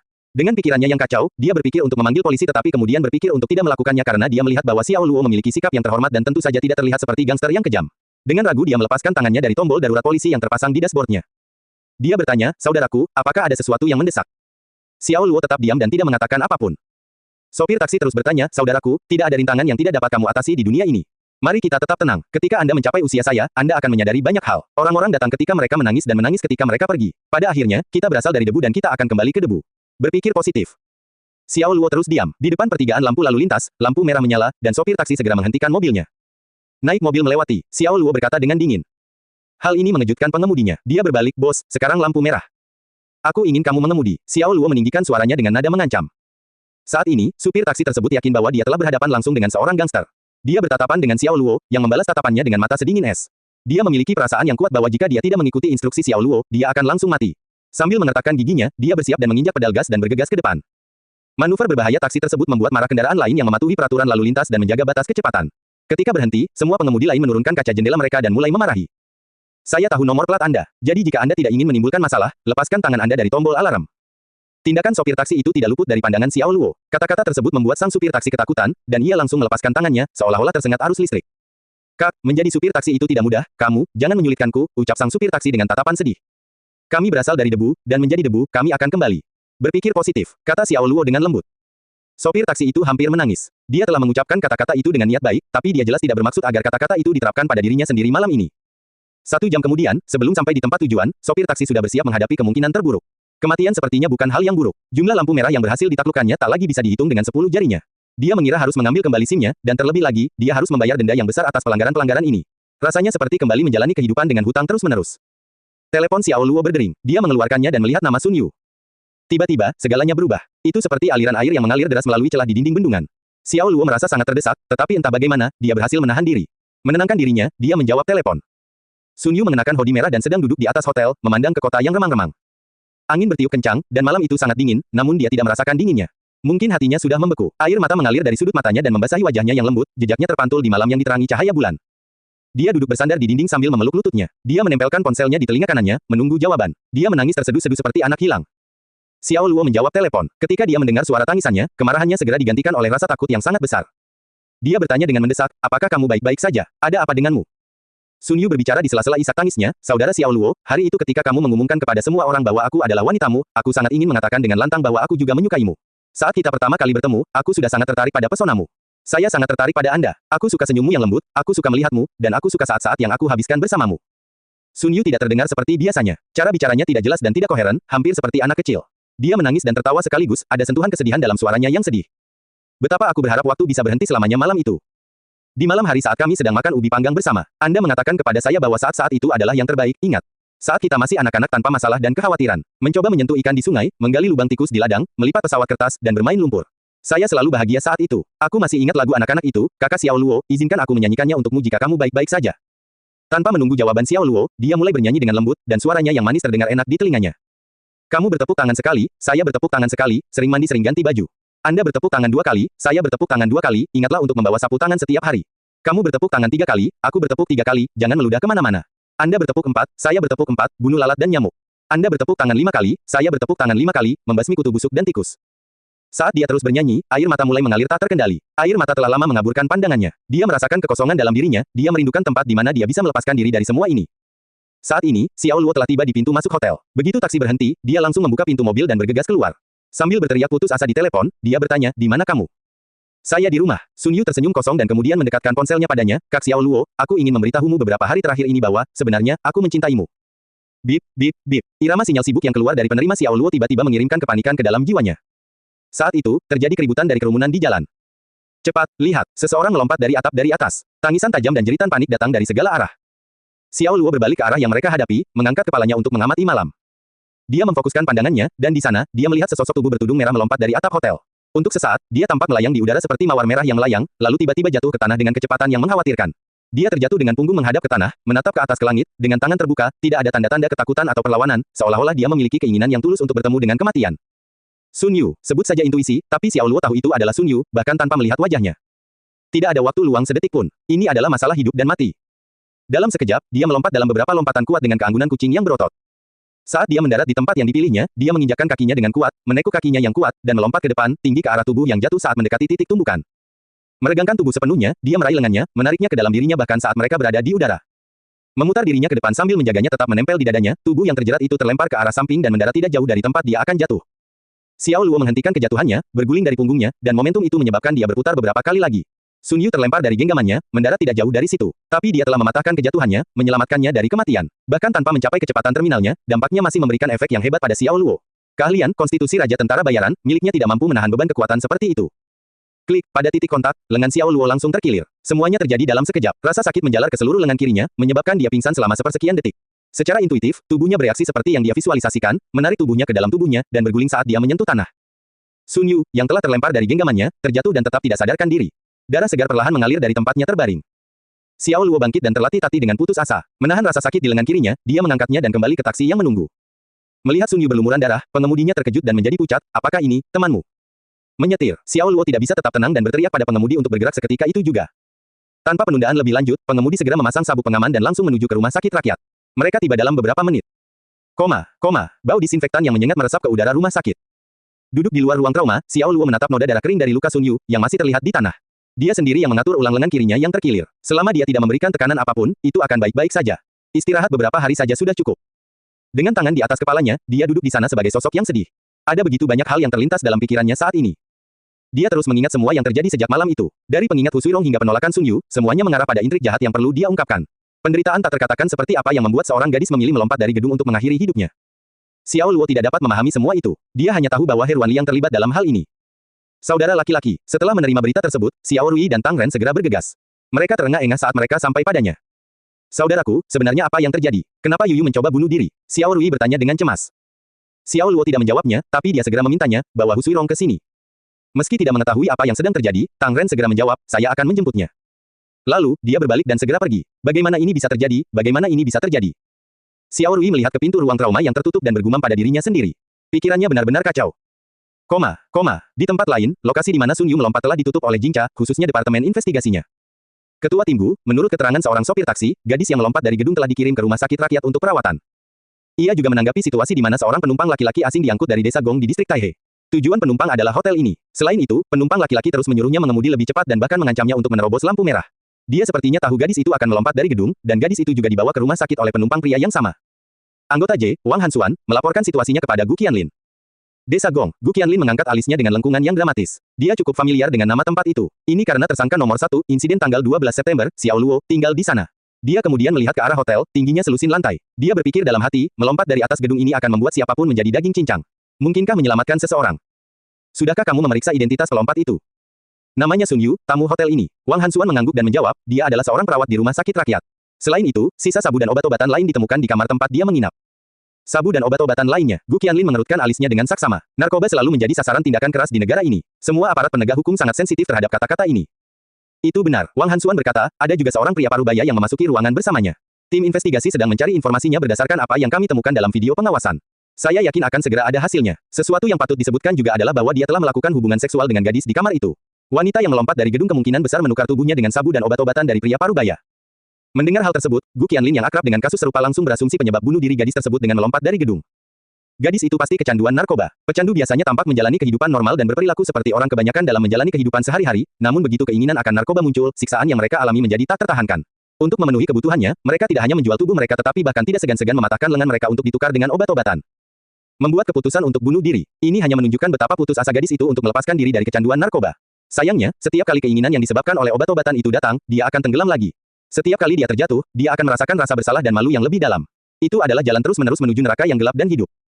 Betapapun kerasnya mereka berusaha, mereka tidak akan bisa melepaskan diri dari kebiasaan tersebut. Matanya sedikit berkaca-kaca dan berubah menjadi kemerahan. Dia tahu perjuangan dan keputusasaan yang harus dialami gadis ini. Hu Suirong kebetulan sedang bekerja ketika dia mendengar berita percobaan bunuh diri Sun Yu. Dia berjalan kembali ke ruang trauma secepat yang dia bisa. Ketika dia tiba di pintu masuknya, dia menangis dan menangis sedih, lalu berlutut. Xiao Luo mengambil satu langkah, menatapnya dengan dingin dari atas, dan berkata, kamu harusnya tahu alasannya, sekarang beritahu aku. Itu bukanlah diskusi santai dengan ruang untuk kompromi atau pertanyaan sederhana. Itu adalah sebuah perintah. Hu Suirong mendongak, acak-acakan, dan menjawab sambil mendesis, ini Heruan Liang. Ekspresi Xiao Rui sedikit berubah. Mata Tang Ren membelalak, dan dia tidak percaya bahwa bosnya sendiri Heruan Liang ada hubungannya dengan insiden Sun Yu. Hu Suirong kehilangan ketenangannya saat air mata mengalir di wajahnya. Dengan penuh kebencian dan penyesalan, dia berseru, Heruan Liang bukanlah manusia, dia adalah seekor binatang. Dia menipu kami, dengan sengaja membuat kami kecanduan narkoba, dan memaksa kami menjadi mainannya. Yuyu mencoba melawan sebelumnya, tetapi setiap kali kecanduannya muncul, dia tidak bisa menahan diri untuk tidak memohon padanya untuk memberikan lebih banyak obat. Dia menyakiti Yuyu dan aku, dan dia juga menyakiti banyak gadis muda di rumah sakit. Apa? Pengungkapan ini sungguh mengejutkan, sulit dipercaya. Itu mengejutkan Xiao Rui dan Tang Ren. Pantas saja Sun Yu rela sekamar dengan Heruan Liang di hotel itu, tidak heran Sun Yu mulai menangis setelah beberapa patah kata dari Heruan Liang di gala festival pertengahan musim gugur, menolak lamaran Xiao Luo dan kabur. Tidak heran, inilah alasan dari semua tindakannya. Jadi begitulah. Xiao Luo mengangkat kepalanya, tersenyum muram, dia menegakkan postur tubuhnya sambil mengepalkan tinjunya rata-rata. Dia tiba-tiba bertanya, di mana Heruan Liang tinggal? Seluruh tubuh Hu Suirong bergetar, dia dengan jelas melihat niat membunuh di mata Xiao Luo yang membara. Kamu seharusnya pernah ke tempatnya sebelumnya, kan? Xiao Luo bertanya dengan dingin. Hu Suirong mengangguk, dia memiliki rumah di Lishui Binjiang yang dia beli tanpa sepengetahuan istrinya untuk. Berapa kode area, nomor gedung, dan nomor lantai? Xiao Luo memotongnya. Gedung area C9, lantai 7. Di mana dia dan istrinya tinggal? Taman Hongqi, area B, gedung 6, lantai 3. Xiao Luo berbalik dan pergi begitu dia menerima dua alamat itu. Kakak, kamu mau kemana? Jangan melakukan hal yang gegabah. Xiao Rui memanggilnya sementara jantungnya melonjak keluar dari dadanya. Tang Ren menambahkan, ayo hubungi polisi, biarkan JC yang menangani ini. Jangan khawatir, aku hanya akan jalan-jalan. Xiao Luo berbalik dan menyeringai sebelum pergi tanpa berkata apa-apa. Jauh di lubuk hati, Xiao Rui masih khawatir. Jika kakaknya melanggar hukum karena Sun Yu, dia tidak akan pernah bisa memaafkan dirinya sendiri. Gu Qinglin tiba di luar ruang trauma tidak lama setelah Xiao Luo pergi. Setelah melihat Xiao Rui, saudara perempuan Xiao Luo yang tercatat di catatan pengunjung, dan mengingat bukti yang diberikan oleh sopir taksi tadi, spekulasinya terbukti benar penumpang aneh itu memang Xiao Luo. Di mana kakakmu Xiao Luo? Gu Qinglin bertanya langsung pada Xiao Rui saat dia tiba. Xiao Rui sedikit terkejut dengan pertanyaan tiba-tiba itu. Dia memandangnya dengan heran, bertanya-tanya bagaimana polisi wanita ini tahu siapa dia. Melihat wajah tegas para JC yang berdiri di belakang Gu Qinglin, dia memutuskan akan lebih baik jika bekerja sama, dia baru saja pergi. Kemana dia pergi? Gu Qinglin bertanya dengan tergesa-gesa. Dia pergi jalan-jalan, kata Xiao Rui. Jalan-jalan. Gu Qinglin tidak mempercayai alasan ini dan bertanya, bagaimana tindakan Xiao Luo sebelum dia pergi. Ada yang aneh, seperti menanyakan alamat rumah direktur rumah sakit Heruan Liang. Xiao Rui dan Tang Ren berdiri tertegun dalam diam. Pikiran mereka berpacu ketika mereka mempertanyakan diri mereka sendiri tentang apa yang sebenarnya sedang terjadi. Mengapa JC begitu akrab dengan kakak laki-lakinya seolah-olah mereka mengawasinya dengan cermat. Dari pandangan mata mereka, Gu Qinglin mendapatkan jawaban yang dicarinya. Dia segera mengeluarkan perintah kepada Wang Hansuan, beritahu markas besar untuk menemukan ponsel Heruan Liang dan temukan dia secepat mungkin. Dipahami, Wang Hansuan mengangguk dan mengeluarkan ponselnya sambil berbalik untuk melaksanakan perintah. Sebagai tindakan pencegahan, Gu Qinglin telah mengirim perwira juniornya untuk segera pergi ke kediaman Heruan Liang di Taman Hongqi dan memerintahkan mereka untuk melindungi Heruan Liang segera setelah mereka menemukannya. Berapa nomor ponsel kakakmu? Gu Qinglin terus bertanya. Xiao Rui dengan cepat menemukan nomor Xiao Luo di ponselnya. Dia harus melakukan apa yang dia bisa untuk mencegahnya mengambil jalan yang salah, ini dia. Gu Qinglin memutar nomor di ponselnya hanya untuk menerima pemberitahuan bahwa teleponnya dimatikan. Brengsek, dia memasukkan ponselnya kembali ke sakunya dan pergi dengan gusar. Ternyata ini adalah perlombaan antara dia dan Xiao Luo untuk menemukan Heruan Liang. Meski Heruan Liang pantas mati, dia tetap menjadi saksi kunci kasus mereka. Jika mereka menangkap Heruan Liang sebelum Xiao Luo menemukannya, mereka akan memiliki bukti untuk menghancurkan seluruh pasar obat-obatan terlarang di Jiangcheng. Tapi terlepas dari fakta itu, dia tidak bisa membiarkan Xiao Luo mengabaikan hukum dan membunuh seorang pria begitu saja. Tunggu, Xiao Rui bergegas menghentikannya, dan berkata, adikku adalah pria yang baik. Kalau dia akhirnya melanggar hukum, suaranya sedikit bergetar, karena dia curiga kakaknya sudah masuk daftar hitam JC. Kemungkinan besar dia telah melanggar hukum negaranya, jadi dia memohon dengan nada putus asa, aku mohon pada kalian semua, tolong jangan. Tidak ada seorang pun yang kebal hukum negara. Gu Qinglin memotongnya. Meskipun dia bersimpati dengan Xiao Rui, dia tetaplah seorang petugas penegak hukum dan tidak pernah bisa bertindak berdasarkan sentimen dan bias pribadi. Dia tidak akan membiarkan siapapun yang melanggar hukum bebas, itu adalah kewajiban dan tanggung jawabnya. Tidak ada yang bisa mengubah pikirannya. Xiao Rui menyaksikan, terpuruk dalam keputusasaan, saat dia berjalan pergi bersama tim JC-nya. Tang Ren menghampirinya. Dia berbalik dan memeluknya erat, dan air mata mengalir saat dia menangis pelan. Oh, apa yang harus saya lakukan? Jika kakak saya benar-benar melanggar hukum, apa yang harus saya lakukan? Ibu dan ayah, kakek, dan nenek semuanya akan kesal dan terluka. Jangan khawatir, kakak akan baik-baik saja, para JC ini pasti salah paham tentang seluruh masalah ini.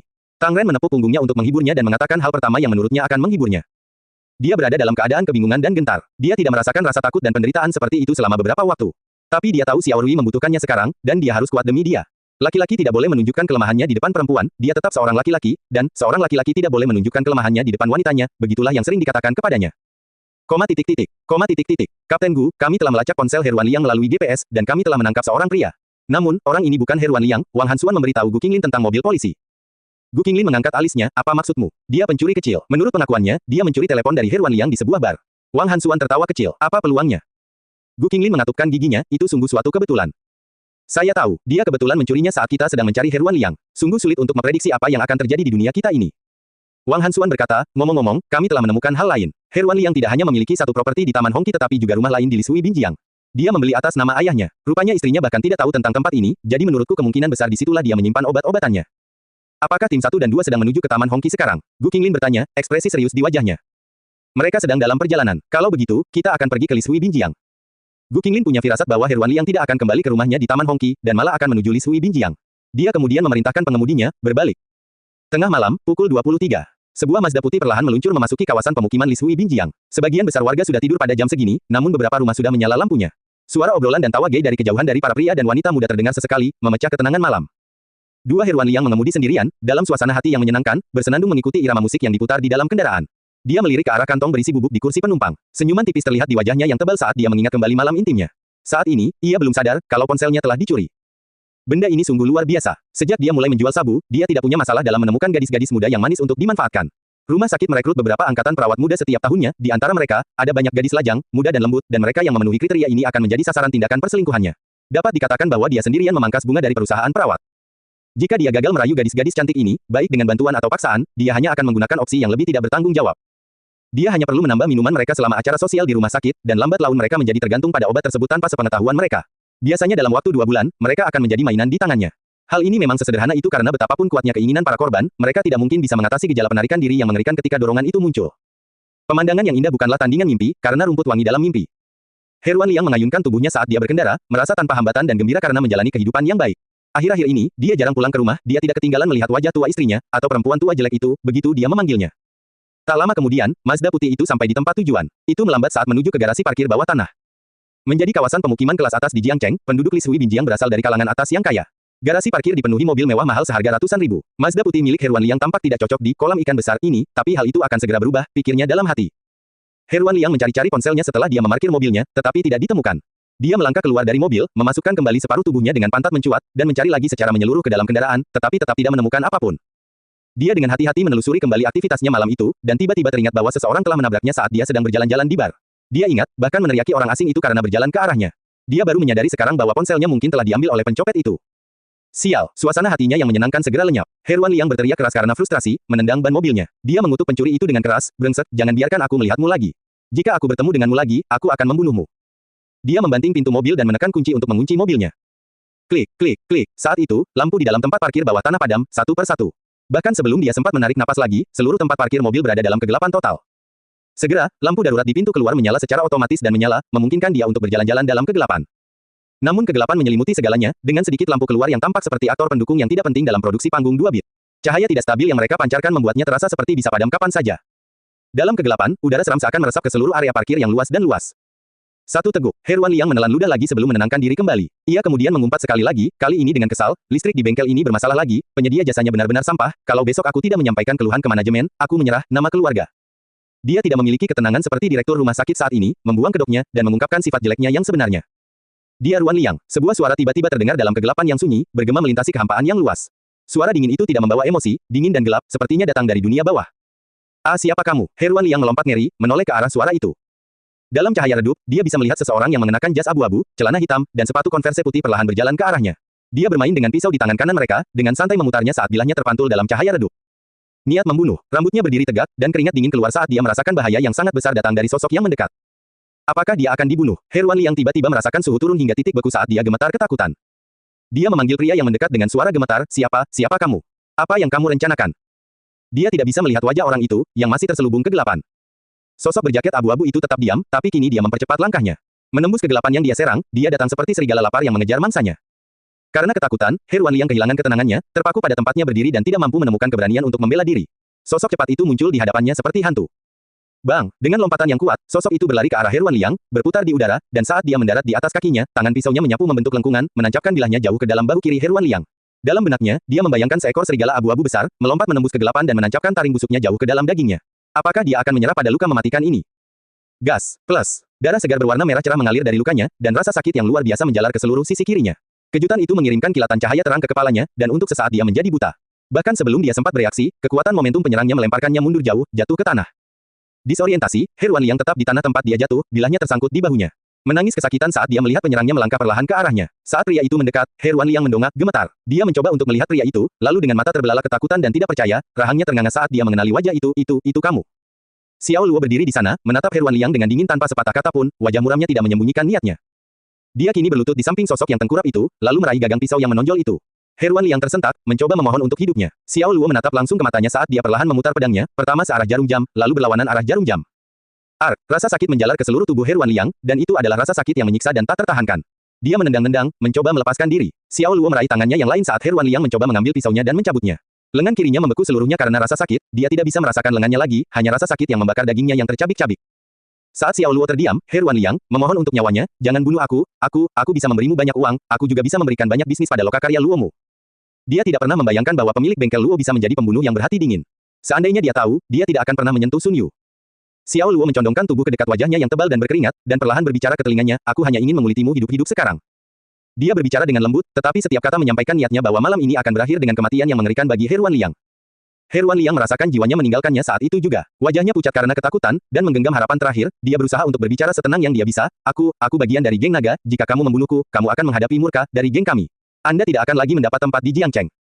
Geng naga lagi, Xiao Luo tertawa, tawa yang dingin dan sinis. Berbaring di sana dalam kegelapan, sosok Heruan Liang yang gemuk dan berdarah-darah, matanya yang lebar ketakutan saat keringat membasahi wajahnya yang tebal dan tanpa dagu. Dia menatap senyum bejat Xiao Luo dengan ketakutan, sampai-sampai dia bahkan tidak berani bernapas. 4 kata singkat dari Xiao Luo itu memberitahunya semua yang perlu dia ketahui tentang apa yang akan terjadi padanya. Bukankah ini orang yang sendirian menghadapi geng naga dalam insiden tanggal 12 September? Penegak geng, Guo Jianghu telah memimpin lebih dari 100 pejuangnya melawan Xiao Luo. Namun Gada Merah dikalahkan dan dibunuh bersama seluruh anggota gengnya pada malam yang menentukan itu. Dia telah mendengar dari sumber dalam di JC bahwa seorang pejuang telah memusnahkan seluruh kelompok gangster dalam insiden itu. Oleh suatu takdir, dia telah dibantu melalui tindakan tertentu yang diambil oleh JC. Mungkinkah kejadian 12/9 ada hubungannya dengan pria ini? Pikiran acak terlintas di benaknya tanpa alasan logis saat dia menyusut ketakutan akan kehadiran penyiksanya yang tidak menyenangkan, Xiao Luo. Xiao Luo meraih pisau yang mencuat dari bahu kiri Heruan Liang, mencengkeramnya erat-erat dan menariknya keluar. Saat dia melakukannya, dia berkata dengan suara dingin yang familiar, Long San Kui menyombongkan diri atas 3.000 petarungnya. Aku akan mengatur untuknya 3.000 peti mati. Tanpa berkata apa-apa lagi, bilahnya turun dan menusuk telapak tangan Heruan Liang yang terbuka, menjepitnya ke tanah. RGGGH, rasa sakitnya sungguh tak tertahankan, dan jeritannya kini tak terkendali. Xiao Luo tersenyum kejam, dia sekali lagi menarik pedang dari telapak tangan yang tertusuk. Perhatiannya beralih ke bagian lain tubuh Heruan Liang yang menggigil, saat pria gemuk itu merintih. Xiao Luo memegang pedangnya seperti pisau bedah ahli bedah saat dia mengiris bagian tubuh korbannya yang berdaging, seperti pisau menembus mentega. Heruan Liang kehilangan kendali atas seluruh fungsi tubuhnya, tanpa malu-malu mengeluarkan cairannya di tengah tangisan kesakitan dan penderitaan. Teriakannya menggema di ruang kosong. Dalam hitungan menit, Heruan Liang telah berubah menjadi darah dan daging yang berantakan. Potongan daging tergantung seperti pita di tempat bajunya terkoyak. Darah mengalir deras dari lukanya yang terbuka. Pakaiannya yang tersisa ternoda oleh warna merah yang tidak wajar. Sebuah tanda menganga tergambar di dahinya, memperlihatkan tulang putih tengkoraknya. Sayatannya dalam dan berlanjut hingga ke sisi kanan dagunya, menyebabkan wajahnya tampak seperti jatuh ke satu sisi. Tubuh Heruan Liang sekarang bergerak-gerak tak terkendali, seolah-olah dalam pergolakan kematiannya yang terakhir. Tubuhnya segera mengalami syok, dan dia hanya menatap kosong ke arah Xiao Luo. Dia mencoba untuk berbicara. Mulutnya membuka dan menutup seperti ikan yang kehabisan air, bahkan seperti tersedak darahnya sendiri. Dalam benaknya, dia memohon untuk hidupnya. Dia tidak bisa membayangkan dia akan mati dengan cara yang mengerikan. Xiao Luo akhirnya berdiri. Dia menatap Heruan Liang tanpa emosi, seolah mengagumi sebuah karya seni. Xiao Luo tidak berencana bunuh diri hanya dengan satu serangan, dan dia ingin diam-diam menyaksikan pria ini menderita kesakitan dan semakin putus asa sebelum akhirnya mati. Dia tidak berniat membunuh orang ini dengan cepat. Ini akan menjadi perjalanan yang panjang dan menyakitkan. Bang! Suara pistol yang bernada tinggi memecah kesunyian. Sebuah peluru melesat menembus kegelapan dan menemukan sasarannya, mengenai bagian belakang bahu kiri Xiao Luo. Dampak dari putaran kecepatan rendah itu melemparkannya ke depan, hampir membuatnya tersandung. Dalam sepersekian detik, dia telah mengidentifikasi arah penembaknya, dan secara naluriah dia segera menarik Heruan Liang dari tanah. Xiao Luo menariknya dan memeluknya seperti perisai manusia. Lepaskan dia. Gu Qinglin memegang benda itu dengan kedua tangannya sejajar dengan garis pandangnya, lalu dia dengan cepat berjalan mendekat. Dia berdiri menghadapnya sekarang, dalam posisi menembak, kaki kirinya sedikit ke depan, menjatuhkan pipinya ke dekat otot bisepnya, sejajar dengan pistol dengan matanya. Dengan suara tegas, dia memperingatkannya untuk tidak bergerak. Wang Hansuan diposisikan tepat di belakangnya, dengan dua JC lainnya sebagai cadangan. Xiao Luo sekarang menempelkan pisaunya ke leher Heruan Liang dan menghadap tim penyelamat. Untuk sesaat yang menegangkan, terjadi keheningan total, para petugas menatap dengan ngeri atas apa yang mereka saksikan. Mereka merasakan telapak tangan mereka berkeringat karena perasaan yang tidak dapat dijelaskan bahwa mereka telah berhadapan dengan seekor binatang buas. Dia tolong aku. Saat adrenalin melonjak ke seluruh tubuhnya, naluri bertahan hidup Heruan Liang kembali. Dia memanggil bantuan dengan lemah ketika dia melihat tim JC tepat di depannya. Apakah kamu mendengar kami? Bebaskan dia. Gu Qinglin mengulangi perintah itu dengan tegas. Dia tidak yakin apakah pelakunya adalah Xiao Luo tetapi memiliki kecurigaan yang masuk akal bahwa itu adalah Xiao Luo. Jika dia benar-benar Xiao Luo, maka dia sekarang memiliki ide di wajah aslinya. Rasa dingin menembus tulang punggungnya saat dia melihat ke arah Heruan Liang, wajahnya hampir tidak bisa dikenali. Dia berlumuran darah, dan dagingnya hampir tercabik-cabik. Siapapun yang mereka hadapi adalah seorang profesional, seorang pembunuh berdarah dingin yang cerdas dan mantap. Penyerangannya dilakukan dalam waktu sesingkat itu, mengingat JC sudah dalam perjalanan untuk menangkap Heruan Liang. Fakta bahwa lawan mereka dapat bereaksi dalam waktu sesingkat itu dan menyandera Heruan Liang membuktikan bahwa orang ini adalah pembunuh yang sangat cerdas, berdarah dingin, dan tenang. Bahkan dengan pengalamannya, Gu Qinglin merasa merinding muncul entah dari mana. Xiao Luo terus bersembunyi di balik tubuh Heruan Liang sebagai perisai. Kedatangan Gu Qinglin telah mengacaukan rencananya, jadi dia mungkin harus meninggalkan pria itu. Tanpa berkata apa-apa lagi, Xiao Luo mengangkat Heruan Liang dan membawanya pergi seperti binatang menuju pintu keluar lain. Dia terus berada dalam kegelapan saat dia berjalan ke sana. Tim JC yang mengejar dapat melihat pisau menempel di leher Heruan Liang yang berkilau dingin di bawah cahaya redup. Gu Qinglin mengikutinya dari dekat, menunggu kesempatan untuk menembak Xiao Luo. Kesempatan tidak pernah datang karena Xiao Luo berhasil mencapai pintu keluar. Kebuntuan terus berlanjut. Heruan Liang sekarang merasakan pisau menekan lehernya dan tahu bahwa Xiao Luo akan mengambil nyawanya. Dalam ketakutan dan kengerian, dia berseru lagi, dengan suara parau, tidak, tolong jangan. Hentikan, aku menyuruhmu berhenti, apa kamu mendengarku? Gu Qinglin berteriak, dia bisa merasakan apa yang akan segera terjadi. Dia meringis memikirkan kehidupan manusia yang diambil secara brutal, tepat di depannya.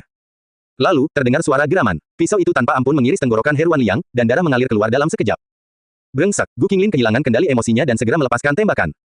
Bang, bang, bang, rentetan tembakan merobek area keluar. Tapi Xiao Luo sudah melarikan diri, dan pelurunya bersarang di dinding tanpa membahayakan. Ketika mereka tiba di tempat itu, Heruan Liang sudah terbaring mati di genangan darah, matanya terbuka, menatap kosong ke dinding. Dia brutal, pembunuh berdarah dingin, kata Wang Hansuan sambil menatap mayat itu dengan dingin. Gu Qinglin sangat marah, mengatupkan giginya, dia memerintahkan, kirim permintaan ke markas segera, dapatkan surat perintah penangkapan untuk tersangka kriminal Xiao Luo. Melakukan kejahatan tepat di depan matanya bukan hanya merupakan penghinaan terhadap dirinya tetapi lebih merupakan penghinaan terhadap hukum. Dia harus ditangkap bagaimanapun caranya, dia tidak bisa lepas dari jeratan hukum. Dipahami, Wang Hansuan mengangguk dan menyetujui perintahnya. Xiao Luo tiba di paviliun di pegunungan di Taman Guangming. Meskipun tembakan Gu Qinglin tidak mengancam nyawanya, pelurunya telah bersarang jauh di bahunya, menyebabkan pendarahan dan trauma hebat di area yang terkena. Hilangnya darah secara dramatis mempengaruhi kondisi fisik dan mentalnya. Dia perlahan-lahan mengulurkan tangannya kembali ke arah luka itu dan mengatupkan giginya, memasukkan jarinya ke dalam luka, mencoba mengeluarkan siput itu. Rasa sakit yang tajam muncul dari lukanya saat jarinya menyentuh luka itu, wajahnya menjadi sedih. Setelah waktu yang terasa lama dan menyiksa, dia akhirnya berhasil mengeluarkan peluru dari lukanya. Dia merasakan kakinya menyerah dan jatuh ke tanah. Pembunuh berdarah dingin itu berguling dan berbaring di tempatnya jatuh, wajahnya pucat pasi. Ding, terdeteksi cedera parah pada inangnya, energi kehidupan berkurang dengan cepat. Sistem akan secara otomatis mengurangi 100.000 poin penyembuhan dari akun host. Notifikasi digital tanpa emosi dari sistem jenius diputar di dalam kepalanya. Saat Xiao Luo hampir kehilangan kesadaran, dia bisa merasakan sensasi terbakar akibat luka di punggungnya. Rasanya seperti itu adalah api. Namun, lukanya tidak terasa sakit atau gatal, namun perlahan mulai terasa cukup nyaman, seperti tangan yang besar dan hangat diletakkan dengan lembut di atas luka tersebut. Apa? Kurangi 100.000 poin untuk perawatan penyembuhan. Xiao Luo tertawa tidak percaya ketika dia mempertanyakan bagaimana sistem dapat secara paksa mengurangi poin tanpa mendapatkan persetujuannya. Dia merasakan keinginan untuk mencemooh dengan keras. Padahal, di sisi lain, menyembuhkan luka tembak hanya dengan biaya 100.000 saja sudah cukup mahal. Saat itu sudah lewat tengah malam, dan pegunungan di taman terasa dingin dan sunyi. Bahkan lampu jalan di jalur pegunungan dimatikan untuk menghemat energi. Xiao Luo berbaring di bangku batu di dalam paviliun dengan mata tertutup, membiarkan fungsi penyembuhan sistem melakukan tugasnya. Di kota yang letaknya agak jauh, suara sirene polisi meraung-raung saat mobil patroli melaju seperti embusan angin. Ini tidak menimbulkan ancaman apapun baginya karena dia sudah memiliki rencana melarikan diri bahkan sebelum dia melakukan serangan terhadap Heruan Liang. Rute yang dia rencanakan untuk digunakan akan tetap berada dalam bayang-bayang sistem Skynet. JC tidak akan bisa melacaknya dari kamera pengintai mereka. Satu-satunya kekhawatirannya adalah bekas luka akibat luka tembak di punggungnya. Dia termasuk dalam daftar tersangka Gu Qinglin. Tembakan yang dia tembakkan mencegahnya untuk langsung membunuh Heruan Liang, dan itu juga merupakan bukti bahwa dia hadir di TKP.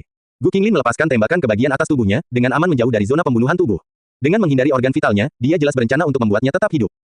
Apakah itu akan meninggalkan bekas luka? Xiao Luo bertanya. Pertanyaan itu jelas ditujukan pada sistem yang telah menyatu dengan tubuhnya. Ding, cedera yang diderita oleh tuan rumah, termasuk namun tidak hanya luka tembak, luka pisau, luka bakar, dan cedera yang hampir fatal yang tidak menimbulkan ancaman bagi kehidupan tuan rumah, dapat memicu respons otomatis dari fungsi penyembuhan. Poin akan dikurangi untuk memulai proses penyembuhan pada luka yang terdeteksi. Fungsi penyembuhan akan menghasilkan pemulihan permanen dan tidak meninggalkan bekas luka. Pemulihan permanen yang tidak meninggalkan bekas. Xiao Luo tidak bisa menahan diri untuk bersikap sinis dalam menanggapi pemberitahuan tersebut. Dia berkomentar, kamu mengatakannya seperti sebuah iklan. Sistem tidak merespons seolah-olah tidak dapat memberikan respons yang tepat terhadap perintah semacam ini. Apa yang terjadi jika Anda memiliki kurang dari 100.000 poin? Ding, fungsi penyembuhan tidak akan bisa diaktifkan. Persis seperti yang dia harapkan. Xiao Luo berhenti berbicara, kehilangan keinginan untuk melanjutkan olok-olok seperti AI System. Setengah jam kemudian, proses perawatan selesai.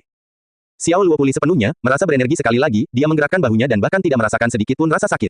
Dia mengulurkan tangan ke punggungnya dan menyentuh tempat peluru menembus. Yang tadinya lubang masuk berlumuran darah, kini mulus seperti baru. Bahkan tanpa melihatnya dengan kedua matanya sendiri, dia bisa memastikan bahwa tidak ada bekas luka yang tersisa. Bagus, Xiao Luo memberikan pujian yang tinggi pada sistem. Saat dia bersiap untuk pergi, dia melihat sepasang suami istri sedang berjalan mendaki gunung. Pria tersebut tampak sedang menuntun wanita tersebut menaiki jalan terjal, lalu mereka menuju ke kawasan hutan di pinggir jalan. Tidak lama kemudian, dia mendengar suara erangan lembut dan dengusan dari tempat pasangan itu terakhir terlihat. Mereka jelas merupakan pasangan muda yang menyelinap di tengah malam mencari perlindungan sementara untuk berbagi momen bahagia. Xiao Luo tidak berjalan ke arah mereka untuk melihat mereka dengan sengaja, tetapi karena matanya sudah terbiasa dengan kegelapan. Di sana dia melihat dua tubuh berkulit putih sedang berpelukan mesra. Mereka tidak mengenakan pakaian apapun, dan tidak takut dinginnya malam.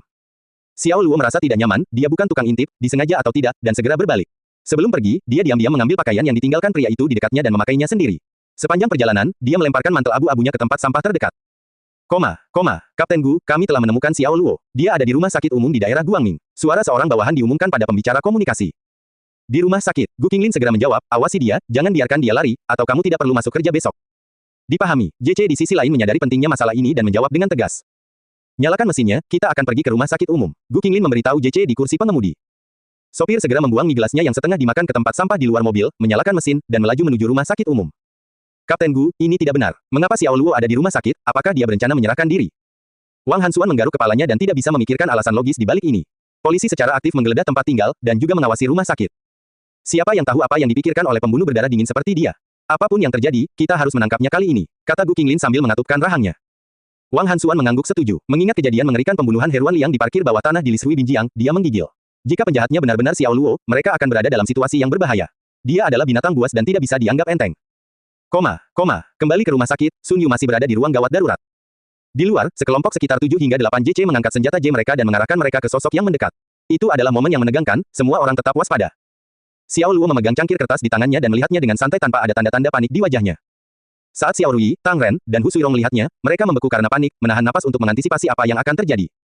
Apa yang telah terjadi? Mengapa JC ini mengarahkan senjatanya ke Xiao Luo? Dan mengapa para JC ini terlihat sangat gugup? Sejumlah pertanyaan terlintas di benak mereka saat itu juga. Mereka melihat pria di hadapan mereka, berdiri tegak, tidak menunjukkan rasa takut, dan berdiri di sana dengan sangat tenang. Sementara di ujung lain, pasukan JC bersenjata, bersiaga penuh dengan pengawalnya, menodongkan senjata ke arahnya. Dia seperti misteri rahasia yang menunggu untuk terungkap.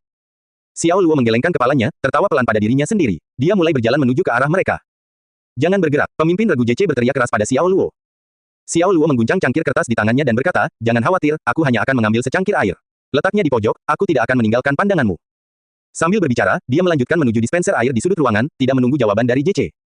Senjata-senjata itu mengikutinya saat dia melewati mereka. Beberapa JC terlihat mengeluarkan keringat di dahi mereka. Dari informasi yang mereka terima, Xiao Luo adalah kelas A, orang berbahaya. Untuk melihat situasinya, seorang perampok bank akan dicap sebagai kelas B. Oleh karena itu, petugas JC tidak dapat membayangkan betapa berbahayanya orang di hadapan mereka ini. Xiao Luo meletakkan cangkir kertasnya di bawah cerat dispenser air panas dan menyalakannya. Saat cangkir terisi, suara tetesan air memecah suasana monoton yang menegangkan dan hening. Dia mengisi cangkir itu setengah penuh dan kemudian membawanya ke mulutnya, rasanya agak terlalu panas, jadi dia menambahkan air dingin. Ketika sudah tepat, dia mulai menyesap cangkirnya dengan santai.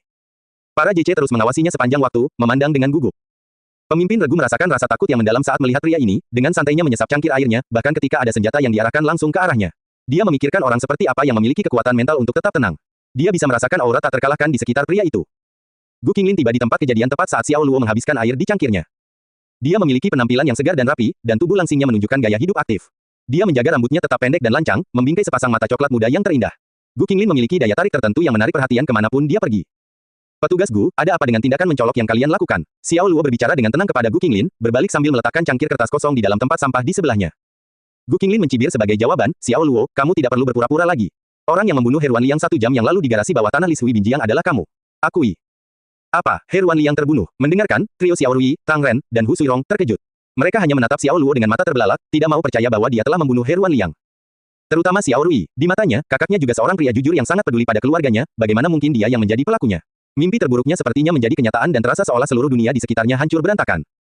Xiao Luo tersenyum tipis dan berkata, petugas Gu, sebagai JC, Anda harus berhati-hati dengan apa yang Anda katakan atau bertanggung jawab atas kata-kata Anda sendiri.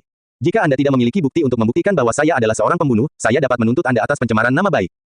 Apakah kamu mengancamku? Gu Qinglin sangat marah, kamu ingin bukti. Baiklah, bisakah kamu melepas bajumu dan menunjukkan punggungmu? Luka tembak di punggungnya tentu menjadi bukti yang tak terbantahkan. Selama dia bisa memastikan bahwa dia membawa luka ini, maka Xiao Luo memang akan menjadi pelaku yang membunuh He Ruanliang.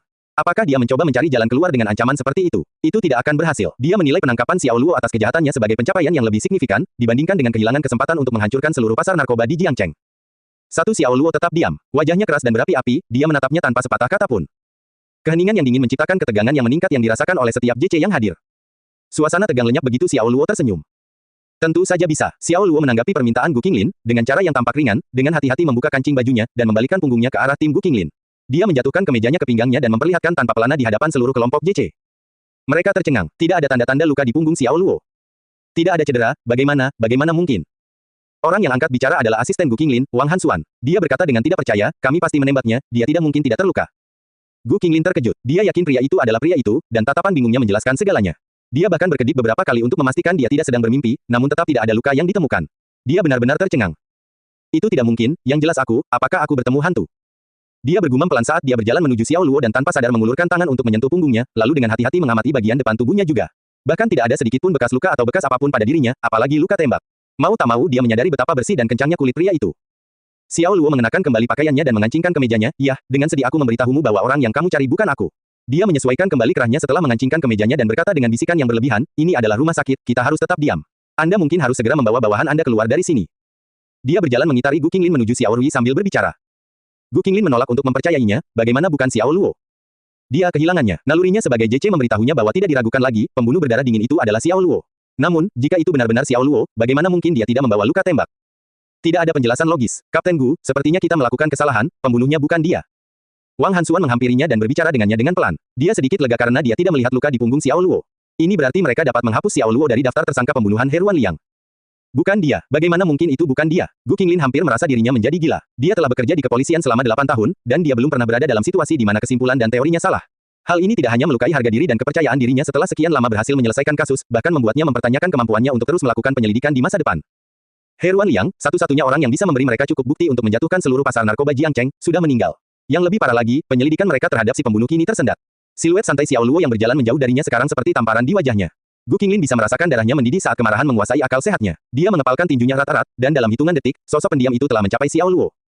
Xiao Luo, Gu Qinglin berteriak saat dia terbang ke arahnya tanpa peringatan. Dia menghampirinya dalam beberapa detik dan melemparkan tinjunya ke arah lengkungan lebar menyerang sayapnya. Xiao Luo bereaksi secara naluriah, bahkan tanpa melihat. Merasakan serangan yang akan datang, dia langsung melompat menjauh sambil berputar dengan anggun, menjaga lawannya tetap terlihat. Dalam satu gerakan mulus, dia mengayunkan kaki kanannya di udara dengan keseimbangan dan kendali penuh, berniat menangkis pukulan itu. Bang! Telapak kakinya bertemu dengan tinju mematikan yang datang, dan seperti dua banjir air yang menderu tiba-tiba menerjang, bentrokan sengit tersebut membuat kedua petarung itu mundur. Kaki kanan Xiao Luo terasa sedikit mati rasa saat dia jatuh ke tanah setelah kehilangan keseimbangan. Gu Qinglin terhuyung mundur beberapa langkah tetapi menghentikan dirinya dengan menginjak kaki kanannya ke tanah. Mempertahankan ketenangannya, dia mengambil posisi rendah. Dia tampak seperti predator ganas yang melindungi anak-anaknya. Beralih ke deretan kursi plastik tebal yang menempel di dinding, dia dengan paksa menurunkan satu kursi. Baut penahannya terlepas, dan kursi itu terlepas dari penahan logam yang menahannya di tempatnya. Bentrokan. Gu Qinglin mengangkat kursi rusak di udara dengan jentikan kaki kanannya, lalu berteriak keras, menendang keluar kaki kanannya sekali lagi dengan kekuatan seluruh tubuhnya di belakangnya. Dia mengirim kursi itu meluncur ke arah Xiao Luo dengan kekuatan yang luar biasa. Saat kursi itu berputar dengan kuat pada lintasannya, kursi itu menciptakan suara berdesis saat ia menuju sasarannya. Tampilan kecepatan, kekuatan, dan kekuatan tak terkendali. Itulah akibat dari kemarahan Gu Qinglin yang meledak-ledak. Wang Hansuan dan para JC menyaksikan dengan terpesona dan tidak percaya bahwa wanita setinggi dia dapat menghasilkan kekuatan yang begitu hebat. Ekspresi Xiao Luo mengeras saat dia melacak benda terbang yang masuk, lalu dia melepaskan tendangan lokomotif yang tinggi. Mewah, tajam, dan tanpa ragu-ragu. Reaksi Xiao Luo diatur dengan sempurna, membuat kursi itu menabrak dinding lorong. Menindaklanjuti dengan cepat, Gu Qinglin bergegas masuk tepat di belakang proyektil terbang tersebut. Melompat ke depan langsung ke arah Xiao Luo, dia menjulurkan lutut kanannya keluar untuk memukul bagian atasnya. Cukup, Xiao Luo sudah muak. Aura ganas terbentuk di sekelilingnya saat amarahnya meningkat. Dia bergerak maju menuju sayap kirinya, mematahkan momentumnya bahkan saat dia menyerang dengan lengan kirinya. Tangannya yang menyerang, seperti baja dingin, mengarah ke leher Gu Qinglin. Setan dan tanpa ampun, tak tertandingi, dan kuat.